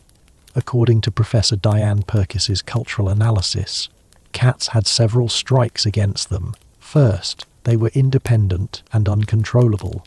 You can't command a cat the way you can command a dog. Second, they were associated with female sexuality and independence. Cats were often used symbolically in art and literature to represent independent women. Third, cats were nocturnal and secretive, qualities that made people uncomfortable. Fourth, and this is important, cats were useful. They killed vermin and protected grain stores, which meant that women who lived alone could survive more independently if they had cats. Anything that enabled female independence was suspicious. Let me take you to Salem now and introduce you to a woman named Sarah Osborne. Sarah was one of the first 3 women accused when the Salem trials began in 1692. According to Professor Mary Beth Norton's analysis, Sarah was bedridden and elderly, but one of the key pieces of evidence against her was that she kept multiple cats that slept on her bed. Neighbours testified that they had seen the cats staring at them with human intelligence. They claimed the cats moved silently and appeared in places they shouldn't have been able to reach. What was actually happening? Sarah was a sick, lonely old woman whose cats provided warmth and companionship. The cats probably did sleep on her bed. She was bedridden, and the cats were comfortable there. The cats probably did stare at neighbours, because that is what cats do. They probably did move silently and appear in unexpected places because they're cats. But in the Salem panic, these normal feline behaviours became evidence of demonic nature. Sarah Osborne died in prison on May 10th, 1692, before she could be brought to trial. Think about the psychology of this persecution. According to Professor Robin Briggs's research, the women most likely to be accused of keeping familiars were women who lived alone, often in poverty, often elderly. These were the women most in need of companionship, most isolated from human community. Their pets were often their only friends, their only source of affection and warmth, and we turned that desperate need for connection into evidence of evil. Here is something that should break your heart. Professor Emma Wilby's research suggests that during the height of the witch hunts in some English counties, women began abandoning their pets or refusing to keep animals because they feared accusation.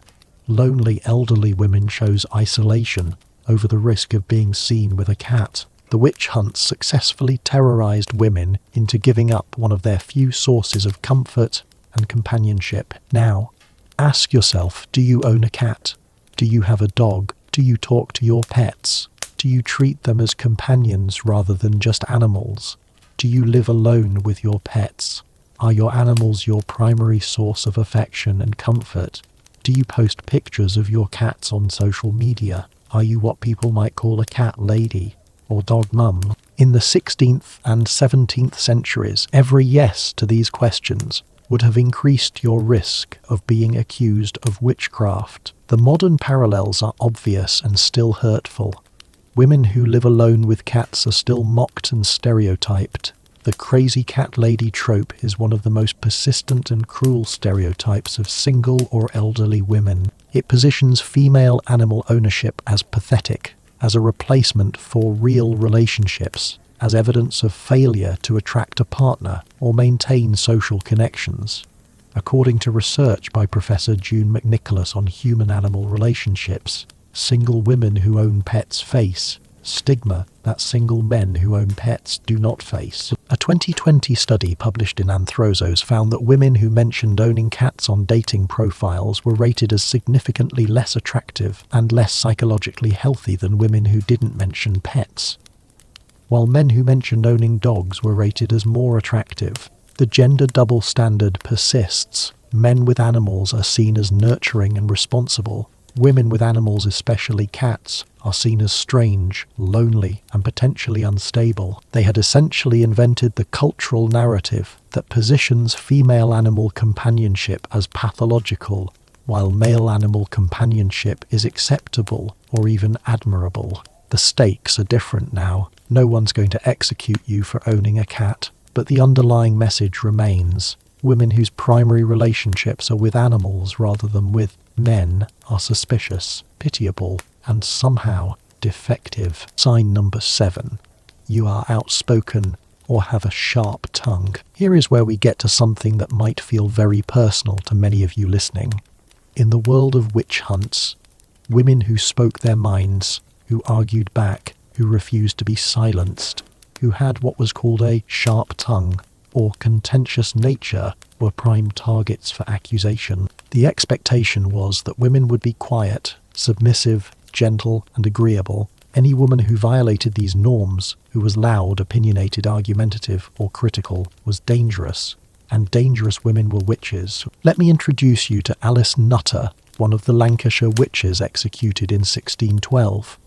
Alice's story is unique among witch trial victims because she was wealthy, educated, and from a respected family. According to Professor Robert Poole's research on the Lancaster trials, Alice should have been safe from accusation, but she had one fatal flaw.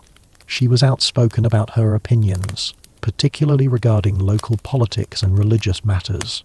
She openly criticised the magistrate. She argued theology with the local minister. She expressed unpopular views about land rights and social welfare. According to trial testimony analysed by Professor Jonathan Lumby, multiple witnesses testified not about magical acts Alice had supposedly performed, but about her character. They said she was argumentative. She was difficult. She spoke out of turn. She challenged her betters. She had a proud and contentious spirit. These character testimonies became the foundation of the case against her. Alice Nutter was hanged on the 20th of August 1612. Her crime was having opinions and expressing them. Now, let's cross the ocean to New England and meet Martha Corey. Martha was accused during the Salem witch trials in 1692, and according to Professor Mary Beth Norton's detailed analysis, Martha's outspokenness was central to her accusation. When the initial accusations began in Salem, Martha Corey made a fatal mistake. She spoke up and said the whole thing was nonsense. She publicly stated that she didn't believe the afflicted girls were really bewitched. She questioned the magistrate's judgment. She expressed skepticism about the validity of spectral evidence. In a community gripped by hysteria, Martha's rational skepticism was seen as evidence of guilt. Why would she defend witches unless she was one herself? Why would she question the victims unless she was the one tormenting them? Martha's intelligence and willingness to speak her mind sealed her fate. She was excommunicated from the church, tried, and hanged on the 22nd of September 1692. Her husband Giles was pressed to death with stones 4 days earlier, also for refusing to admit to witchcraft and for speaking against the trials. The pattern is clear in trial after trial. According to Professor Robin Briggs's analysis, women described as quarrelsome, contentious, sharp-tongued, difficult, or outspoken in witness testimony were significantly more likely to be convicted and executed than women who were described in more docile terms. In English trials, Professor Malcolm Gaskill found that character testimony about a woman being argumentative or contentious appeared in 71% of successful prosecutions. Let me tell you about Anne Hutchinson, whose story is famous in American colonial history. Anne arrived in Massachusetts Bay Colony in 1634, and according to Professor Michael Winship's biographical research, she was brilliant, charismatic, and absolutely unwilling to keep quiet about her religious interpretations. She began holding meetings in her home where she discussed sermons, offered her own theological interpretations, and, most dangerously, criticised the colony's ministers when she disagreed with them. Anne Hutchinson's gatherings grew larger and larger. Soon she had 60, then 80 people attending her weekly meetings. She was teaching theology, interpreting scripture, and challenging the religious authority of the male ministry. This was intolerable. In 1637, she was tried for sedition and heresy. While she wasn't formally accused of witchcraft, the language used against her echoed witch trial rhetoric. She was described as having unnatural intelligence, as being under the influence of devilish delusions, as having a proud spirit that wouldn't submit to rightful authority. Governor John Winthrop, who prosecuted Anne, stated explicitly, "You have stepped out of your place. You have rather been a husband than a wife, a preacher than a hearer, a magistrate than a subject." Anne was excommunicated and banished from Massachusetts. She moved to Rhode Island and then to New York, where she was killed in an Indian raid in 1643. Some historians, including Professor Winship, note that many of her Puritan contemporaries interpreted her violent death as God's judgment on her for her outspokenness. Her crime was having a voice and using it. Here is what the data reveals, according to Professor Lyndall Roper's analysis of German witch trial records. Women who had previously been involved in public disputes, arguments, or legal conflicts were 3.8 times more likely to be accused of witchcraft than women with no such history. Any woman who had argued with neighbours, contested a business deal, fought over property boundaries, or filed legal complaints was marking herself as contentious. and therefore suspicious. Professor Carol Carlson's research on New England trials shows a similar pattern. She found that women who had been involved in church disputes or who had questioned ministerial authority were vastly overrepresented among the accused. Speaking up in church meetings, questioning interpretations of Scripture, or expressing theological disagreements. All of these were dangerous acts for women. Let me share the story of Jane Wenham, the last woman convicted of witchcraft in England in 1712. According to Professor James Sharp's research, Jane's troubles began when she publicly called out a local farmer for cheating her in a business transaction. She loudly accused him in the town square, refused to back down when he threatened her, and enlisted other townspeople to support her claim. She won the dispute. The farmer was forced to pay her what he owed, but Jane had made an enemy. Within months, the farmer's daughter claimed to be bewitched by Jane. Other accusers came forward. The evidence: Jane was difficult to deal with. She spoke her mind too freely. She didn't know her place. She argued like a man. Jane Wenham was convicted, though her sentence was eventually commuted, and she lived out her life in quiet exile. But the message was clear. Women who won arguments with men, who publicly challenged male authority, who refused to be silenced, were risking their lives. Think about the silencing effect of these persecutions.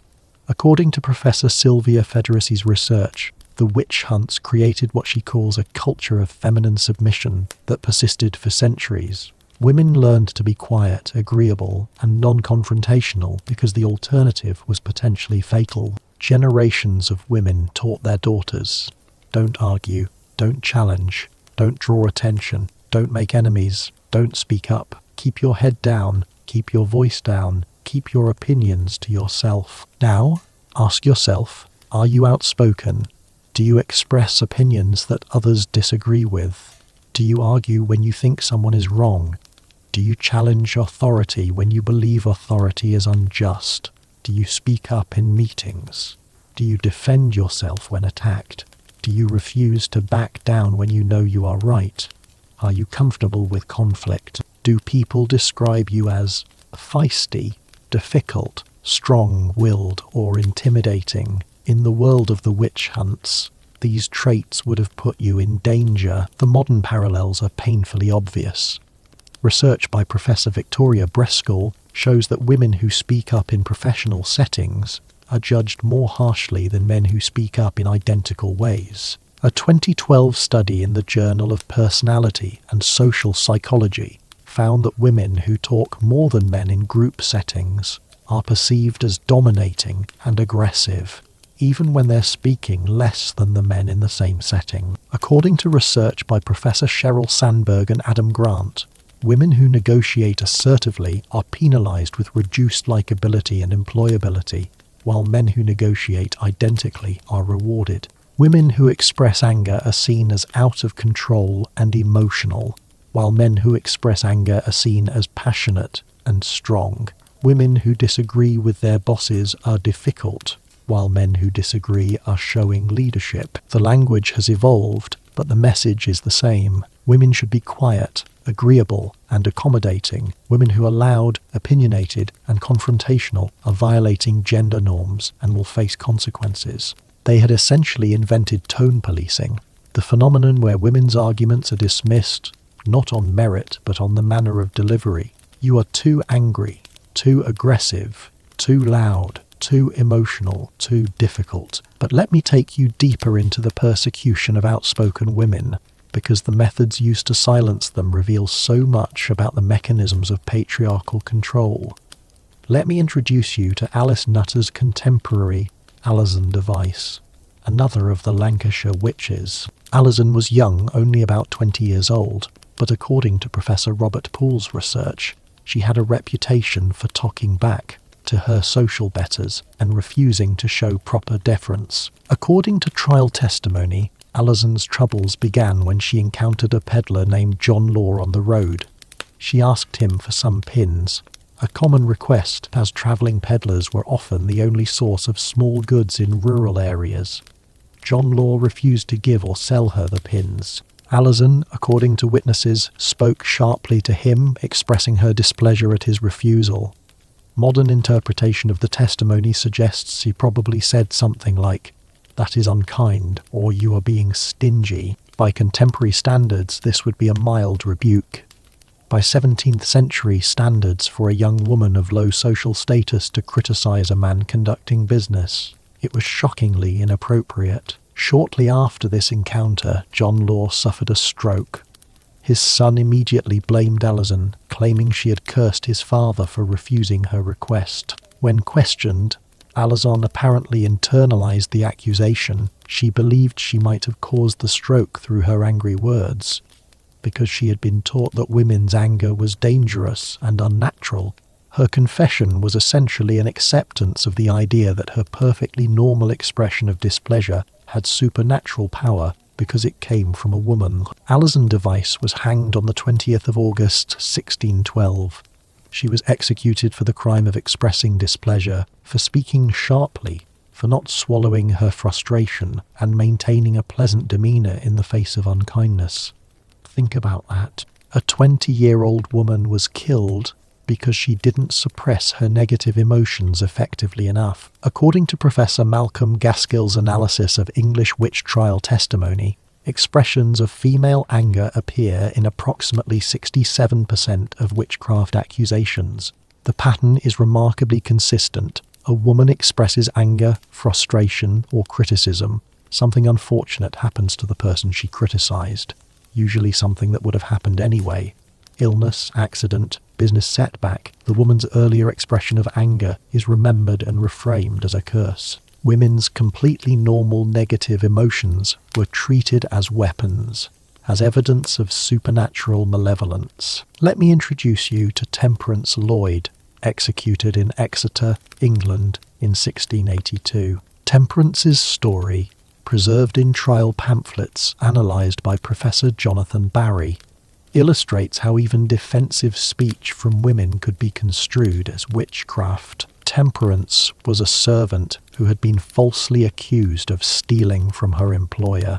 When she protested her innocence loudly and repeatedly, her employer accused her of witchcraft, claiming that Temperance's vehement denials and angry protests were evidence of a contentious and evil nature. During the trial, several witnesses testified about Temperance's character. They said she was quick to anger, that she didn't accept criticism meekly, that she argued when accused, that she defended herself vigorously. Every one of these character traits that would be considered signs of healthy self-esteem today, was presented as evidence of witchcraft. The prosecutor stated explicitly, an innocent woman would accept accusations with humility and trust in God's justice. This woman's loud protestations of innocence reveal a prideful and rebellious spirit that can only come from the devil. Temperance Lloyd was hanged on the 25th of August, 1682. She was the last woman executed for witchcraft in England, and she died for the crime of defending herself too vigorously against false accusations. Her execution closed England's witch-hunting era with a final demonstration of the core principle that had driven it. Women who speak too loudly in their own defense are dangerous. Now let me take you to colonial Maryland and introduce you to Hannah Edwards. Hannah's case, documented in records from 1665 and analysed by Professor Richard Godbeer, shows how women's speech could be criminalised even when it was simply honest assessment. Hannah was a midwife who attended a difficult birth. The mother and child both died despite Hannah's best efforts. When the bereaved father demanded to know why Hannah hadn't saved them, Hannah gave an honest answer. The child was positioned wrong, and the mother was too exhausted from labour. Sometimes we lose them, and there is nothing to be done. This honest acknowledgement of the limits of medical knowledge was a fatal mistake. The father accused Hannah of witchcraft, claiming that her matter-of-fact tone and refusal to make excuses proved she had deliberately killed the mother and child. During her interrogation, Hannah's straightforward manner of speaking was presented as evidence of callousness and evil. Why wasn't she more emotional? Why didn't she weep and apologize? Her clinical factual way of explaining what happened, the way a medical professional should speak, was reframed as unnatural coldness. Hannah Edwards was convicted but died in prison before her execution could be carried out. According to Professor Godbeer's analysis, the case sent a clear message to other midwives. Don't be too honest about medical limitations. Don't be too direct in your speech. Don't fail to perform the appropriate emotional labour of weeping and apologising even when you did nothing wrong. In other words, don't speak like a competent professional. Speak like a submissive woman. Professor Lyndall Roper's research on German witch trials reveals a linguistic pattern that is both fascinating and horrifying. She analysed the specific verbs and adjectives used to describe accused witches' speech patterns and found a consistent vocabulary: sharp, tongued, contentious, argumentative, wouldn't be silenced, spoke out of turn, raised her voice, talked back, used harsh words, wouldn't submit to correction, insisted on her own view. Every single one of these descriptions appears in multiple trial records. They represent a linguistic toolkit for criminalizing female speech. Professor Roper also found that the same speech behaviors, when attributed to men in trial records, were described with entirely different language: forceful, direct, clear, speaking, firm, authoritative. Men who spoke forcefully were exercising appropriate masculine authority. Women who spoke forcefully were witches. The same behaviour, opposite interpretations based solely on the gender of the speaker. Let me share one more story about outspoken women before we move on.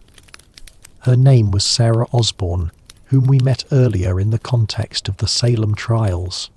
I mentioned that she was bedridden and kept cats, but there is another dimension to her story that is relevant here. According to Professor Mary Beth Norton's analysis of the trial records, Sarah Osborne had a history of legal disputes. She had sued her own sons over property inheritance, claiming that as a widow, she had the right to control her late husband's estate according to his wishes, while her sons claimed they should inherit according to custom. Sarah won her legal case. She successfully argued before magistrates that her husband's will should be honoured, and she retained control of the property. But this legal victory made her deeply unpopular. Multiple witnesses at her witchcraft trial testified about her lawsuit against her sons. They presented her legal action as evidence of an unnatural, contentious spirit. What kind of mother sues her own sons? What kind of woman argues with men in a court of law? What kind of widow insists on legal rights instead of deferring to male authority? Sarah Osborne's outspokenness in legal proceedings was explicitly cited as evidence of her witchcraft. The logic went, she was willing to publicly dispute with her own sons. She was willing to argue legal points before magistrates. She had won her case through force of argument. Therefore, she must have used supernatural persuasion. Therefore, she was a witch. Sarah died in prison on May 10th, 1692, before she could be brought to trial. Her crime was being good at legal argument while female. Think about the silencing effect of these persecutions. When women saw what happened to those who spoke up, who argued back, who refused to be quiet, what lesson did they learn? According to Professor Sylvia Federici's research, the witch hunts created what she calls a culture of feminine submission that persisted for centuries. Women learned to be quiet, agreeable, and non-confrontational because the alternative was potentially fatal. Generations of women taught their daughters, don't argue, don't challenge, don't draw attention, don't make enemies, don't speak up, keep your head down, keep your voice down, keep your opinions to yourself. The demographic data supports this cultural impact. According to Professor Christina Lana's research on Scottish witch trials, in communities that had experienced intense witch hunts, there was a measurable decline in women's participation in public disputes, legal proceedings, and church meetings for generations afterward. The persecutions successfully terrorized women into silence and invisibility. Now, ask yourself again, but with the full weight of all these stories, are you outspoken? Do you express opinions that others disagree with? Do you argue when you think someone is wrong? Do you challenge authority when you believe authority is unjust? Do you speak up in meetings? Do you defend yourself when attacked? Do you refuse to back down when you know you are right? Are you comfortable with conflict? Do you use your voice even when it would be easier to stay silent? Do people describe you as feisty, difficult, strong-willed, opinionated, or intimidating? In the world of the witch hunts, these traits would have put you in mortal danger. Sign number 8. You practice herbalism or make natural remedies. We've touched on this already when discussing medical knowledge, but it is worth examining in more detail because the persecution of herbalists represents one of the most tragic losses of the witch hunt era. Women who grew healing herbs, who made salves and tinctures, who understood plant medicine, these women were systematically targeted and eliminated. Centuries of botanical and medical knowledge were lost when we killed the herbalists and labelled their practice as witchcraft. Let me tell you about Isabel Young, executed in Scotland in 1629. According to records analysed by Professor Julian Goodare, Isabel maintained a healing garden behind her cottage. She grew dozens of different herbs, some for cooking, many for medicine. She made poultices for wounds, teas for fevers, salves for skin conditions. Neighbours came to her with ailments, and she treated them with her herbal preparations. She charged modest fees for her remedies, making enough to support herself as a widow. The trial testimony against Isabel focused intensely on her garden. Witnesses described the strange plants she grew.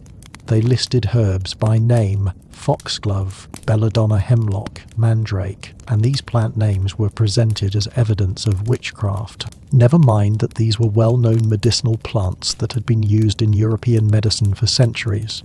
Never mind that foxglove contains digitalis, used to treat heart conditions, or that carefully prepared belladonna was used for pain relief.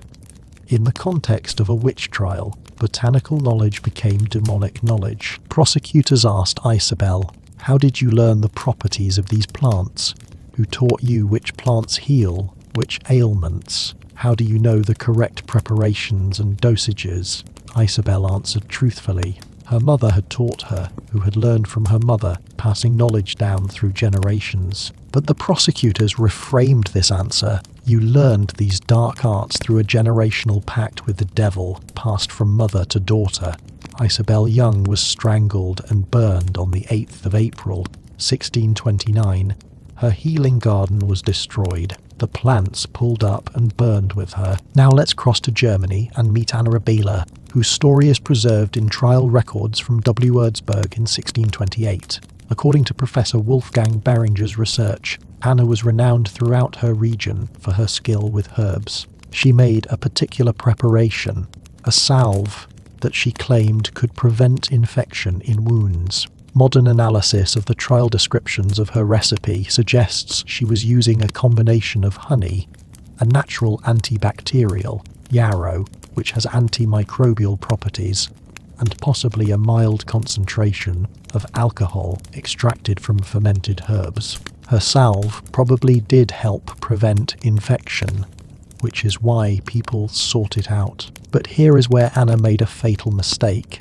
When asked about her recipe, she refused to reveal it completely. She would share some ingredients but kept certain preparations secret, protecting what we would now call her intellectual property or trade secrets. This secrecy was presented as evidence of witchcraft. Why hide the recipe unless it required demonic intervention?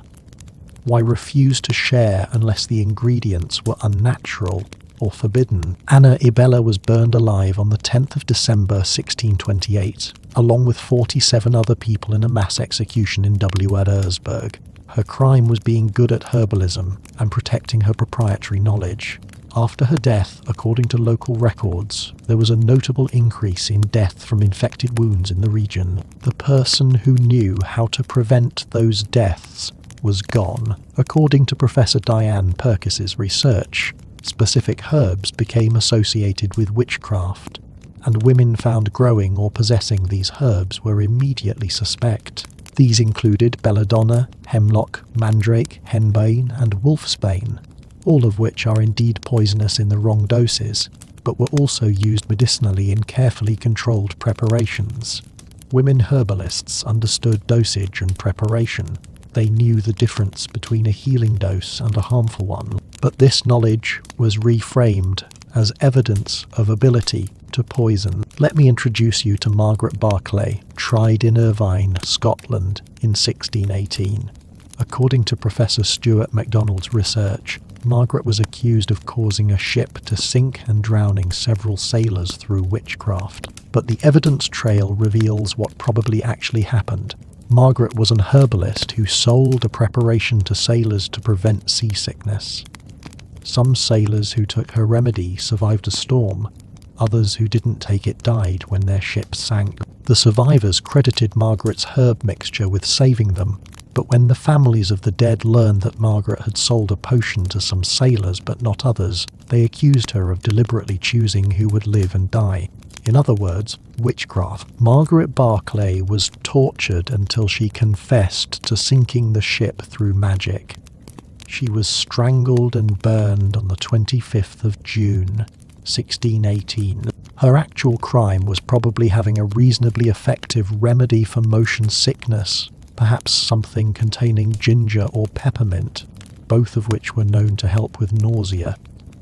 But in the logic of witch hunts, her herbal knowledge became supernatural power. Here is the systematic pattern. According to Professor Robin Briggs's analysis of European witch trial records, possession of specific herbs was mentioned as evidence in 48% of witch trials where women were accused. In some regions, particularly in Germanic territories, local authorities published lists of witch herbs, and possession of these plants was grounds for investigation. Women's healing gardens were searched, and finding the wrong plants could trigger prosecution. Professor Anne Barstow's research reveals something even more disturbing.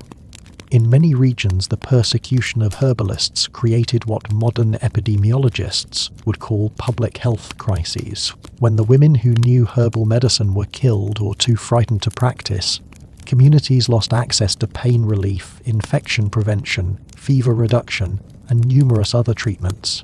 Infant and maternal mortality rates increased in regions where midwife herbalists had been heavily persecuted. Let me share one more story, this one from colonial America.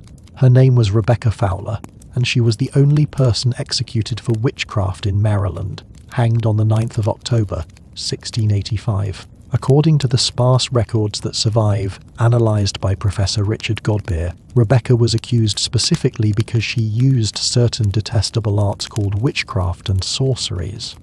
What were these detestable arts? The trial mentions enchanted herbs and potions.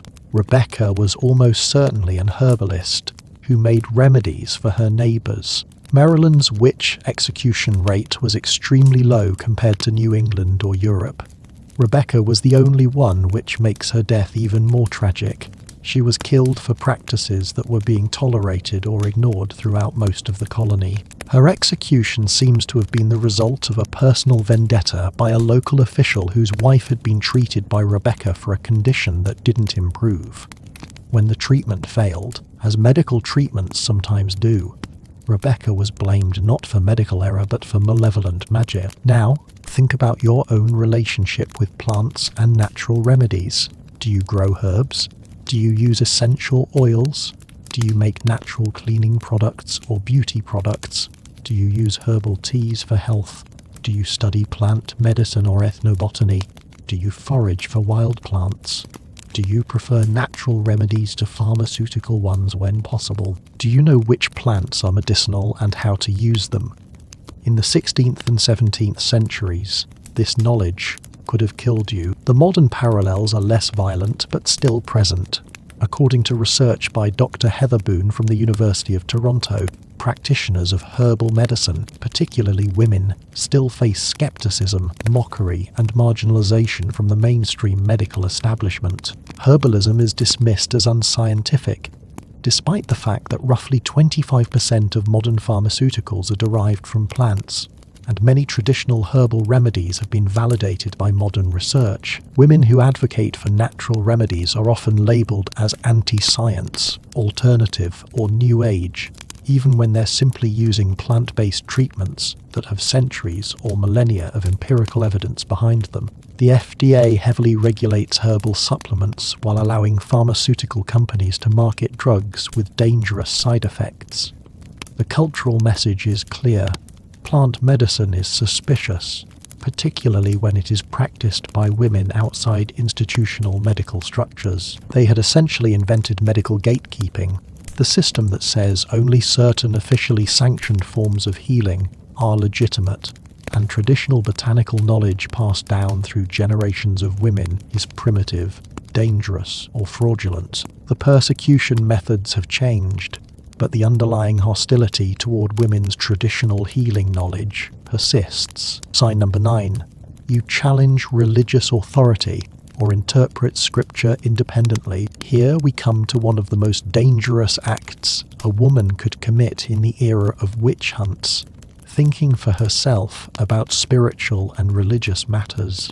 Women were expected to receive religious instruction passively, to accept interpretation from male authorities, and to never presume to understand scripture or theology on their own. Any woman who studied the Bible independently, who questioned religious teachings, who proposed alternative interpretations, or who challenged the authority of ministers and priests, was engaging in dangerous intellectual rebellion. Let me take you to the trial of Joan Bocher, burned at the stake in London in 1550. Joan's crime was heresy rather than witchcraft, but the line between the two accusations was often blurred, and her story illustrates the danger of female theological independence. According to Professor Susan Wabuda's research, Joan was a Bible scholar, self-taught, reading and rereading scripture in English. After the English translation became available, she developed her own interpretation of certain theological points, particularly regarding the nature of Christ's incarnation. Joan Bocher made the fatal decision to share her interpretations publicly. She discussed theology with anyone who would listen, including educated men and church officials.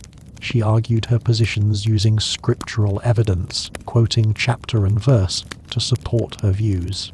According to trial records, what horrified the authorities wasn't just that her interpretations differed from orthodox teaching. It was that she, a woman, presumed to have theological knowledge and authority at all. During her trial, Joan was told repeatedly that even if her interpretations were correct, which the authorities insisted they weren't, it was sinful for her as a woman to preach or teach theology. One prosecutor stated explicitly, even if you spoke God's own truth, it would be sin coming from a woman's mouth. Joan Bocher refused to recant. She was burned alive on May 2nd, 1550, in Smithfield. Her crime was independent biblical scholarship, while female. Now let's cross to Salem and revisit Martha Corey, whom we met earlier. According to Professor Mary Beth Norton's analysis, one of the key pieces of evidence against Martha was her tendency to discuss and debate religious questions. She had opinions about salvation, about the nature of evil, about how scripture should be interpreted. She expressed these opinions in church meetings and private discussions. In the Puritan world of Salem, this was inappropriate for a woman. Women were to listen, learn, and obey, not to discuss and debate. When Martha was accused of witchcraft, several witnesses testified about her religious discussions. They presented her willingness to debate theology as evidence of diabolic influence. How could she understand complex theological matters unless Satan was teaching her? How could she argue about scripture unless she was receiving interpretations from demonic sources? Martha's intelligence and religious learning became proof of her guilt. Let me introduce you to Anne Askew, tortured and burned in England in 1546. Anne's story, preserved in her own writings, analysed by Professor Elaine Bailyn, demonstrates the danger of combining religious independence with an unwillingness to be silenced. Anne was a Protestant during the reign of Henry VIII, at a time when religious positions were dangerously political. But her persecution went beyond religious disagreement. It was fundamentally about her refusal to accept male religious authority. Anne had studied scripture and developed strong Protestant convictions.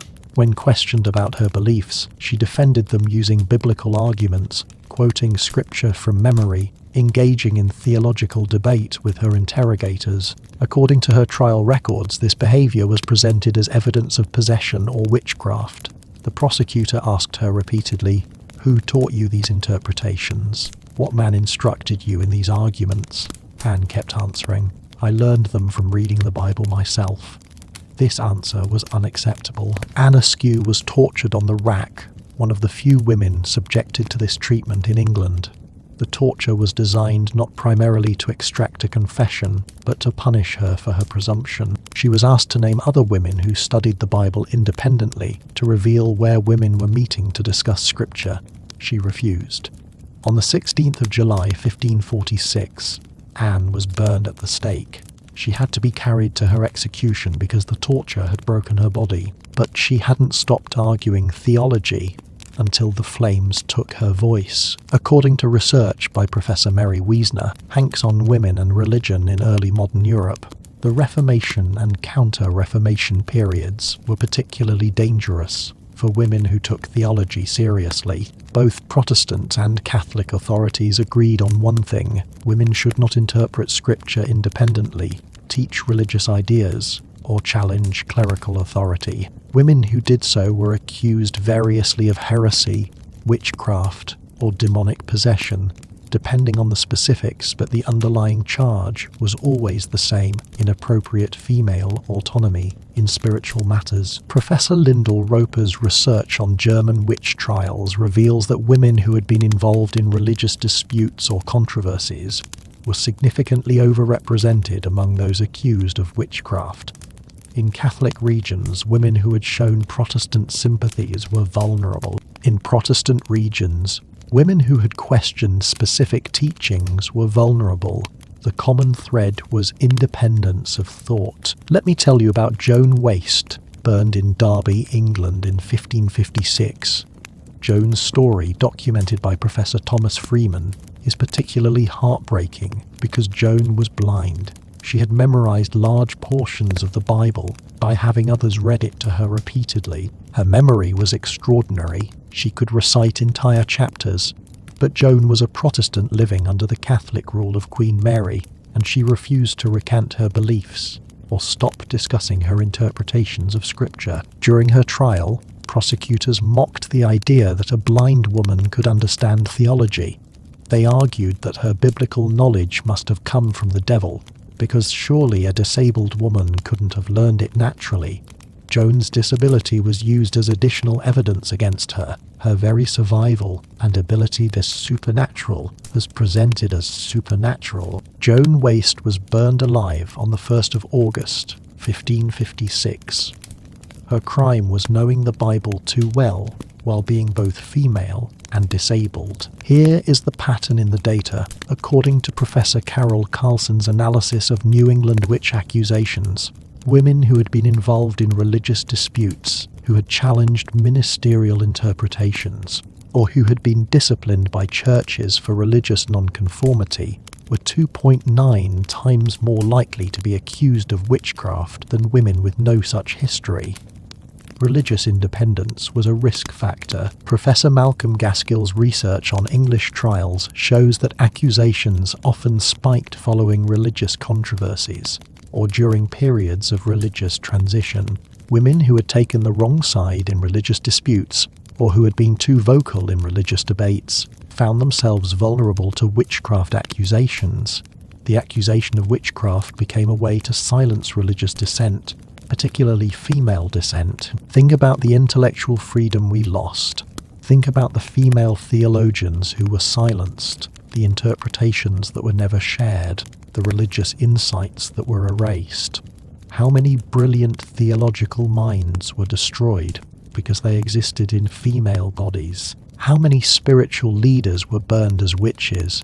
How much richer might religious thought and practice have been if half the population hadn't been excluded and threatened with death for participating? Now, ask yourself, do you have your own spiritual beliefs that differ from traditional teachings? Do you interpret religious texts in personal ways?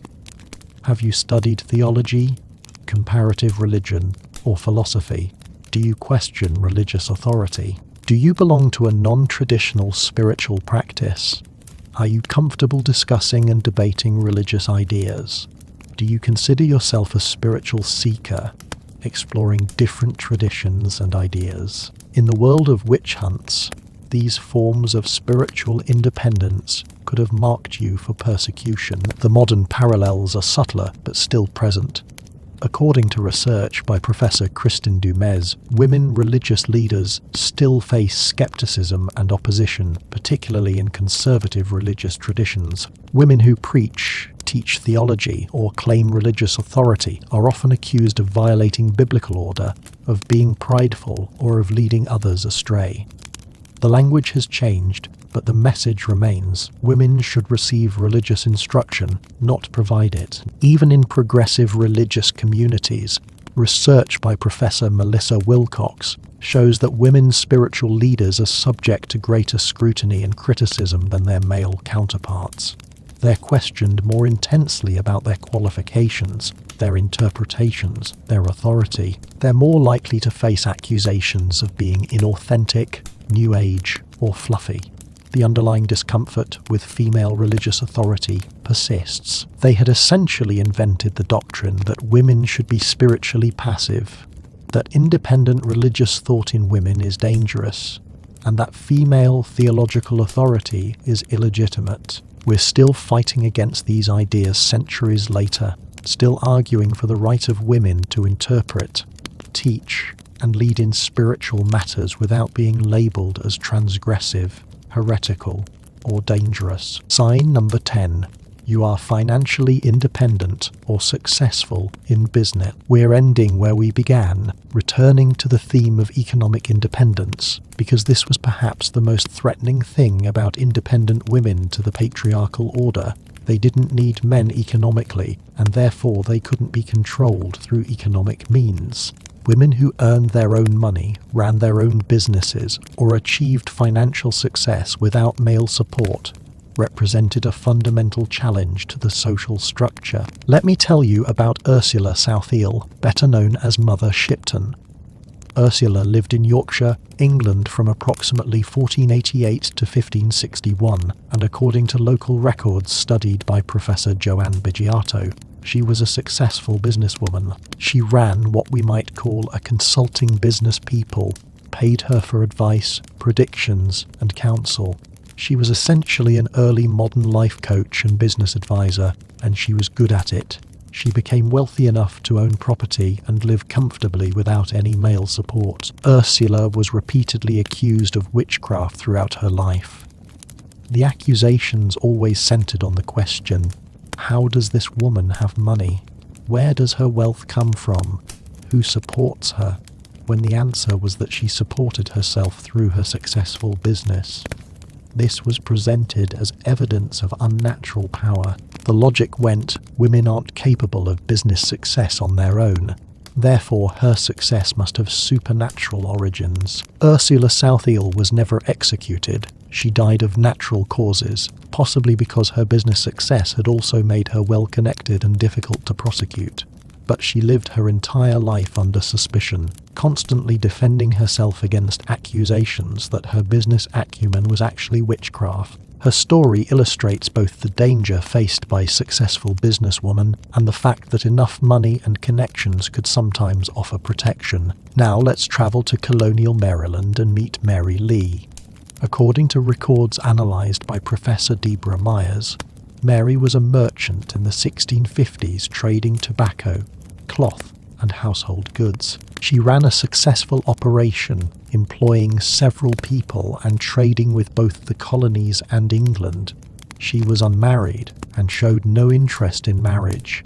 Her business was her life, and she ran it competently and profitably. In 1656, a male competitor filed a complaint against Mary, accusing her of using witchcraft to steal his customers. The evidence: Mary's prices were better and her service was superior, so customers preferred her business to his. Rather than compete on quality or price, he chose to accuse her of supernatural market manipulation. He claimed she had enchanted customers into preferring her goods.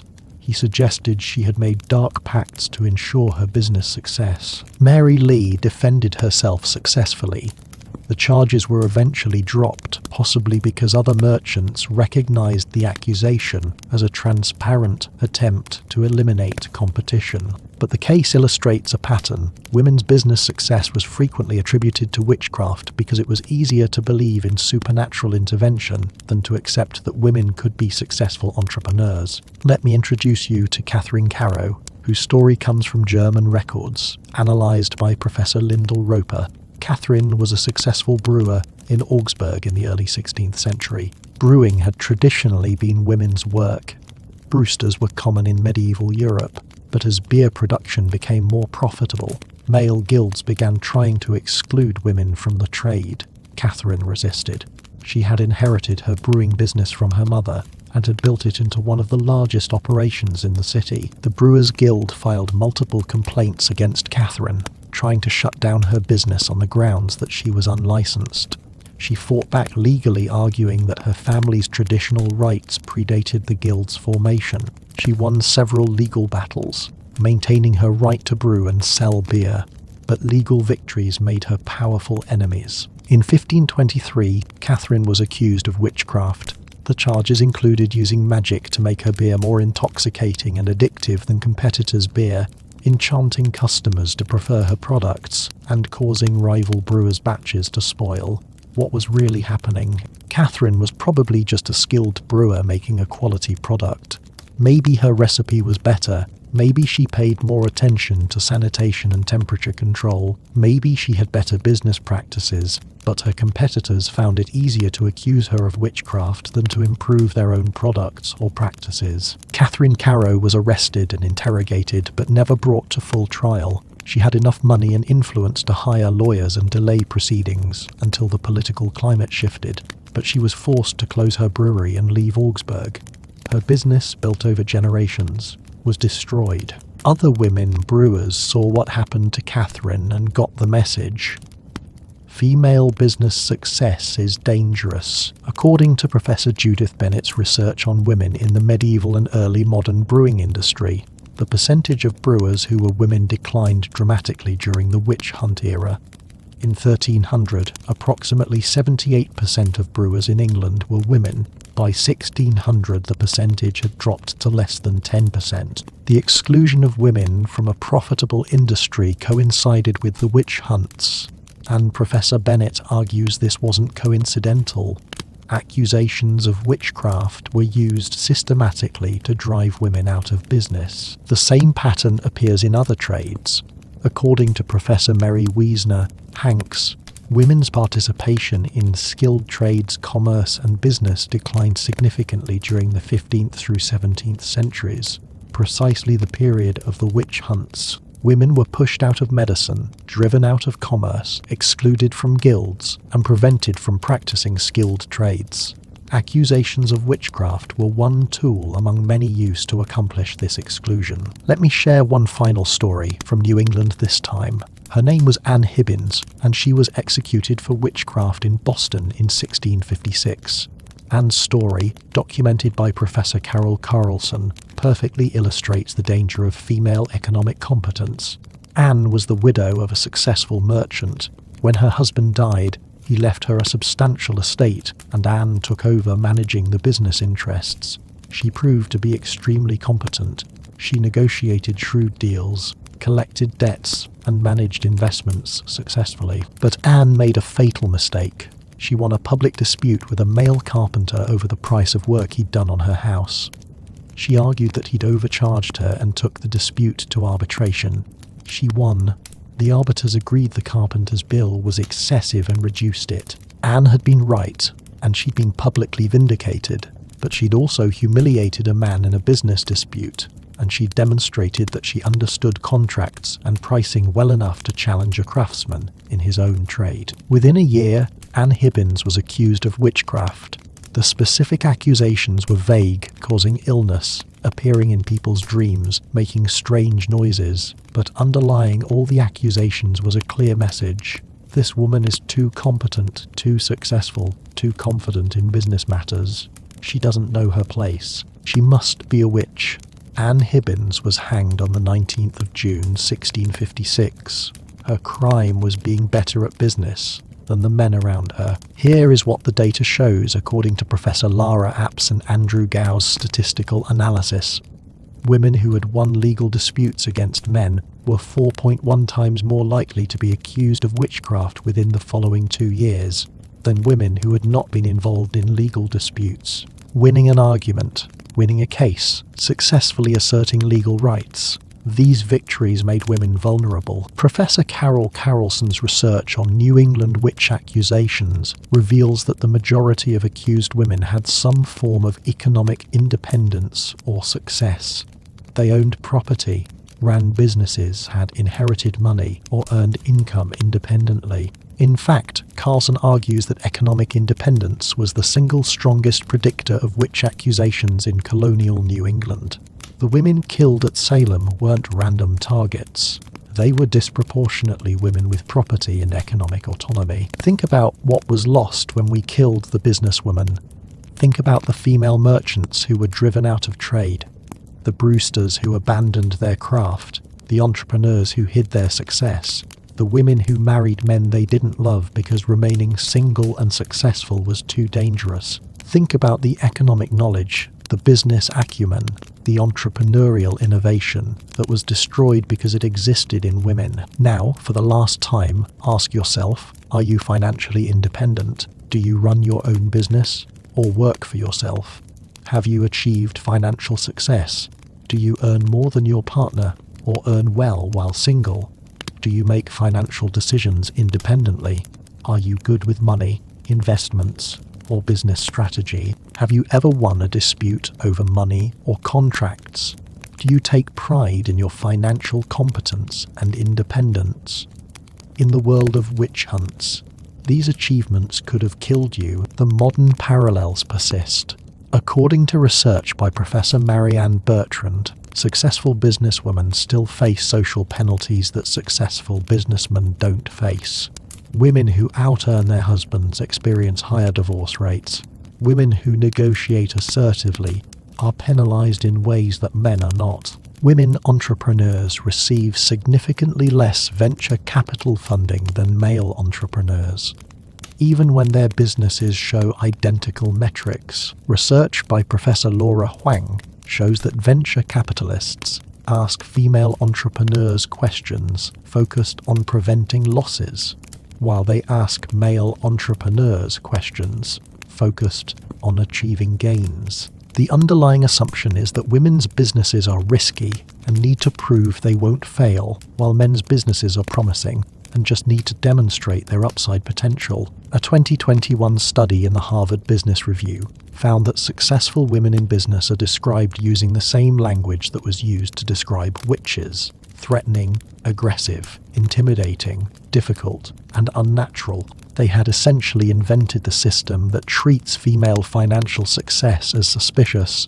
that views women's business competence as somehow illegitimate or unfeminine, and that punishes women economically and socially for achieving independent wealth. As we come to the end of this journey, tonight we've travelled through 4 centuries of history, meeting women whose independence cost them their lives.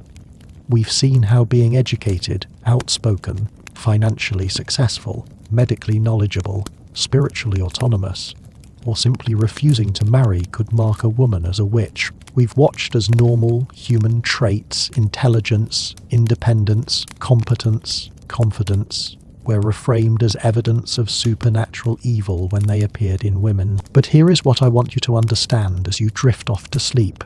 Those women were not the unusual ones. They were not the exceptions. They were ordinary women living their lives as fully and independently as their circumstances allowed.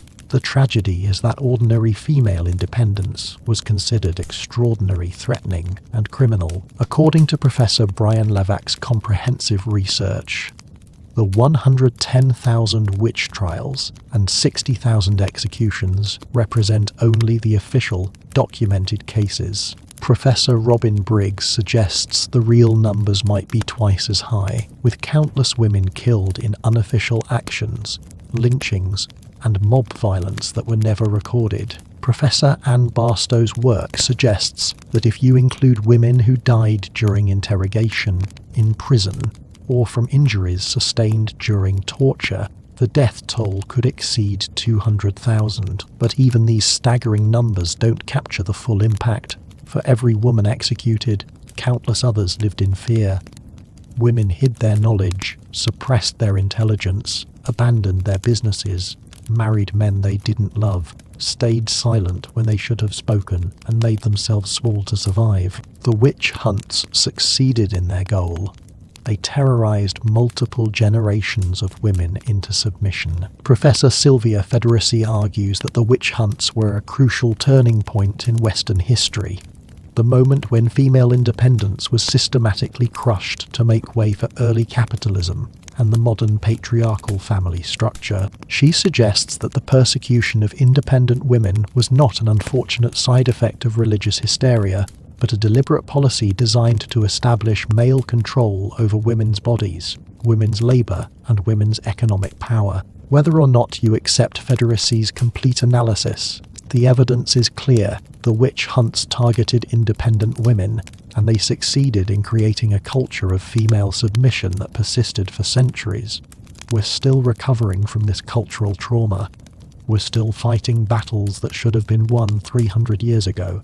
We're still arguing for the right to own property, to practice medicine, to live alone, to refuse marriage, to be educated, to be outspoken, to have financial independence, to interpret religion for ourselves, to own pets without being mocked, to age with dignity, to be independent. Every woman executed for witchcraft was killed for the crime of being fully human, for claiming the autonomy and independence that were considered natural rights for men but transgressive crimes for women. Rebecca Nurse, who could read too well. Margaret Jones, who practiced medicine. Alce Young, who owned property. Sarah Good, who refused to be owned. Agnes Sampson, who loved her cat. Bessie Dunlop, who succeeded in business. Elizabeth Clark, who knew about herbs. Martha Corey, who spoke her mind. Anne Hibbins, who was good with money. Thousands upon thousands of others, whose names we don't know, whose stories weren't preserved, who died alone and afraid for the crime of being independent women. But here is what those women who burned, drowned and hanged couldn't have known. And here is what I want you to carry with you into sleep. They didn't fail. The forces arrayed against them were overwhelming, and they lost their individual battles. But we're here, centuries later, living lives they couldn't have imagined. We own property. We vote. We're educated. We practice medicine. We run businesses. We live alone by choice. We refuse marriage without fear of execution. We speak our minds. We're financially independent. We study what interests us. We have our own spiritual beliefs. We keep cats without being accused of harbouring demons. We haven't won completely. All the modern parallels I've described throughout this story show that echoes of witch hunt thinking persist. The language has changed, but the discomfort with female independence remains. We're still called difficult, bossy, intimidating, aggressive, threatening. We still pay social and economic penalties for being too successful, too educated, too outspoken, too independent. The stakes are lower now, but the struggle continues. But consider this. You've been listening to this story for hours now, and you've probably recognized yourself in multiple signs. You are educated. You wouldn't be listening to a 3-hour historical deep dive if you weren't intellectually curious. You are probably independent in multiple ways. You may own property, live alone, have your own money, speak your mind, own pets, know about herbs or natural remedies, have your own spiritual beliefs, refuse to submit to authority. You don't respect. You are, in many ways, exactly the kind of woman who would have been called a witch. And you are not alone. There are millions of women like you, living independently, thinking freely, speaking boldly, succeeding professionally, exploring spiritually, aging visibly, refusing to be controlled. Every woman who lives an independent life, who makes her own choices, who refuses to be diminished, is the spiritual descendant of the women who were called witches. Their resistance, even when it ended in their deaths, paved the way for your freedom. Professor Stacy Schiff, in her work on the Salem witch trials, writes something beautiful and powerful. We honor the witch trial victims not by being afraid, but by being exactly what they were accused of being: independent, knowledgeable, outspoken, powerful women who refuse to be controlled. Every time you exercise your independence, you are vindicating the women who died for claiming that same independence. Every time you speak your mind, you are using the voice that was taken from women who dared to speak. Every time you succeed professionally, you are achieving the success that got businesswomen killed. Every time you live life on your own terms, you are doing what the witch hunts tried to make impossible. The women who were called witches weren't witches. They were healers, teachers, entrepreneurs, thinkers, rebels, survivors. They were women who wanted what you have: the freedom to be fully themselves, to use their talents and intelligence, to live independently, to take up space in the world. They were killed for wanting what we now consider basic human rights. So tonight, as you drift off to sleep, I want you to think about this. You are living the life that thousands of women died hoping their daughters and granddaughters might someday live. Your independence, your education, your voice, your success, your choices. These are the vindication of every woman who was called a witch and killed for her independence. You are their victory, their hope realized, their dream made real. The next time someone calls you difficult, remember Margaret Jones. The next time someone says you are too ambitious, remember Anne Hibbins. The next time someone tells you you are too outspoken, remember Martha Corey. The next time someone implies you are unnatural for being single and successful, remember Sarah Good. The next time someone mocks your education, remember Rebecca Nurse. The next time someone dismisses your herbal knowledge, remember Elizabeth Clark. The next time someone is uncomfortable with your success, remember Bessie Dunlop. You are not too much. You are not too difficult. You are not too independent. You are not too educated. You are not too outspoken. You are not too ambitious. You are not too successful. You are exactly what centuries of brave women fought and died to make possible. You are the witch they couldn't burn, the independence they couldn't crush, the voice they couldn't silence. Thank you for joining me on this long journey through history tonight. Thank you for listening to the stories of these remarkable women who deserved so much better than the deaths they received.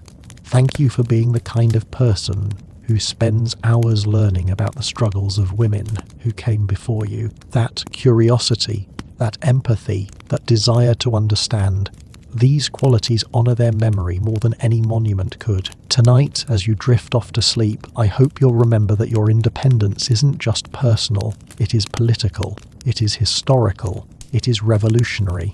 Every day that you live freely, you are proving that the witch hunts failed. They tried to terrorize women into submission forever. They tried to establish that female independence would always be punished, that women who stepped out of line would always be destroyed. But here you are stepping out of line every day, and you are thriving. You are proof that their reign of terror didn't last forever, that women's spirits couldn't be crushed permanently, that independence will always find a way. Sweet dreams, and may you wake up tomorrow feeling proud to be exactly the kind of woman who would have been called a witch. May you wear that invisible label as a badge of honor.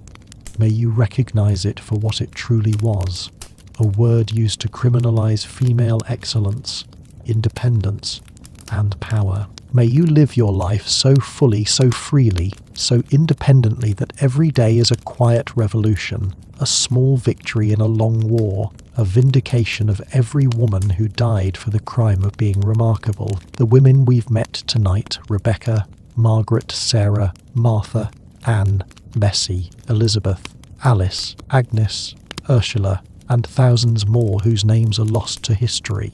They're with you. Their strength lives in your independence. Their courage lives in your voice. let their dreams live in your freedom. Honor them by being unapologetically yourself, by claiming all the independence they died, hoping women might someday have, by refusing to be diminished or controlled or silenced. You are the witch they couldn't burn. You are the woman who survived. You are living proof that the triumph of the witch hunters was temporary, but the spirit of independent women is eternal.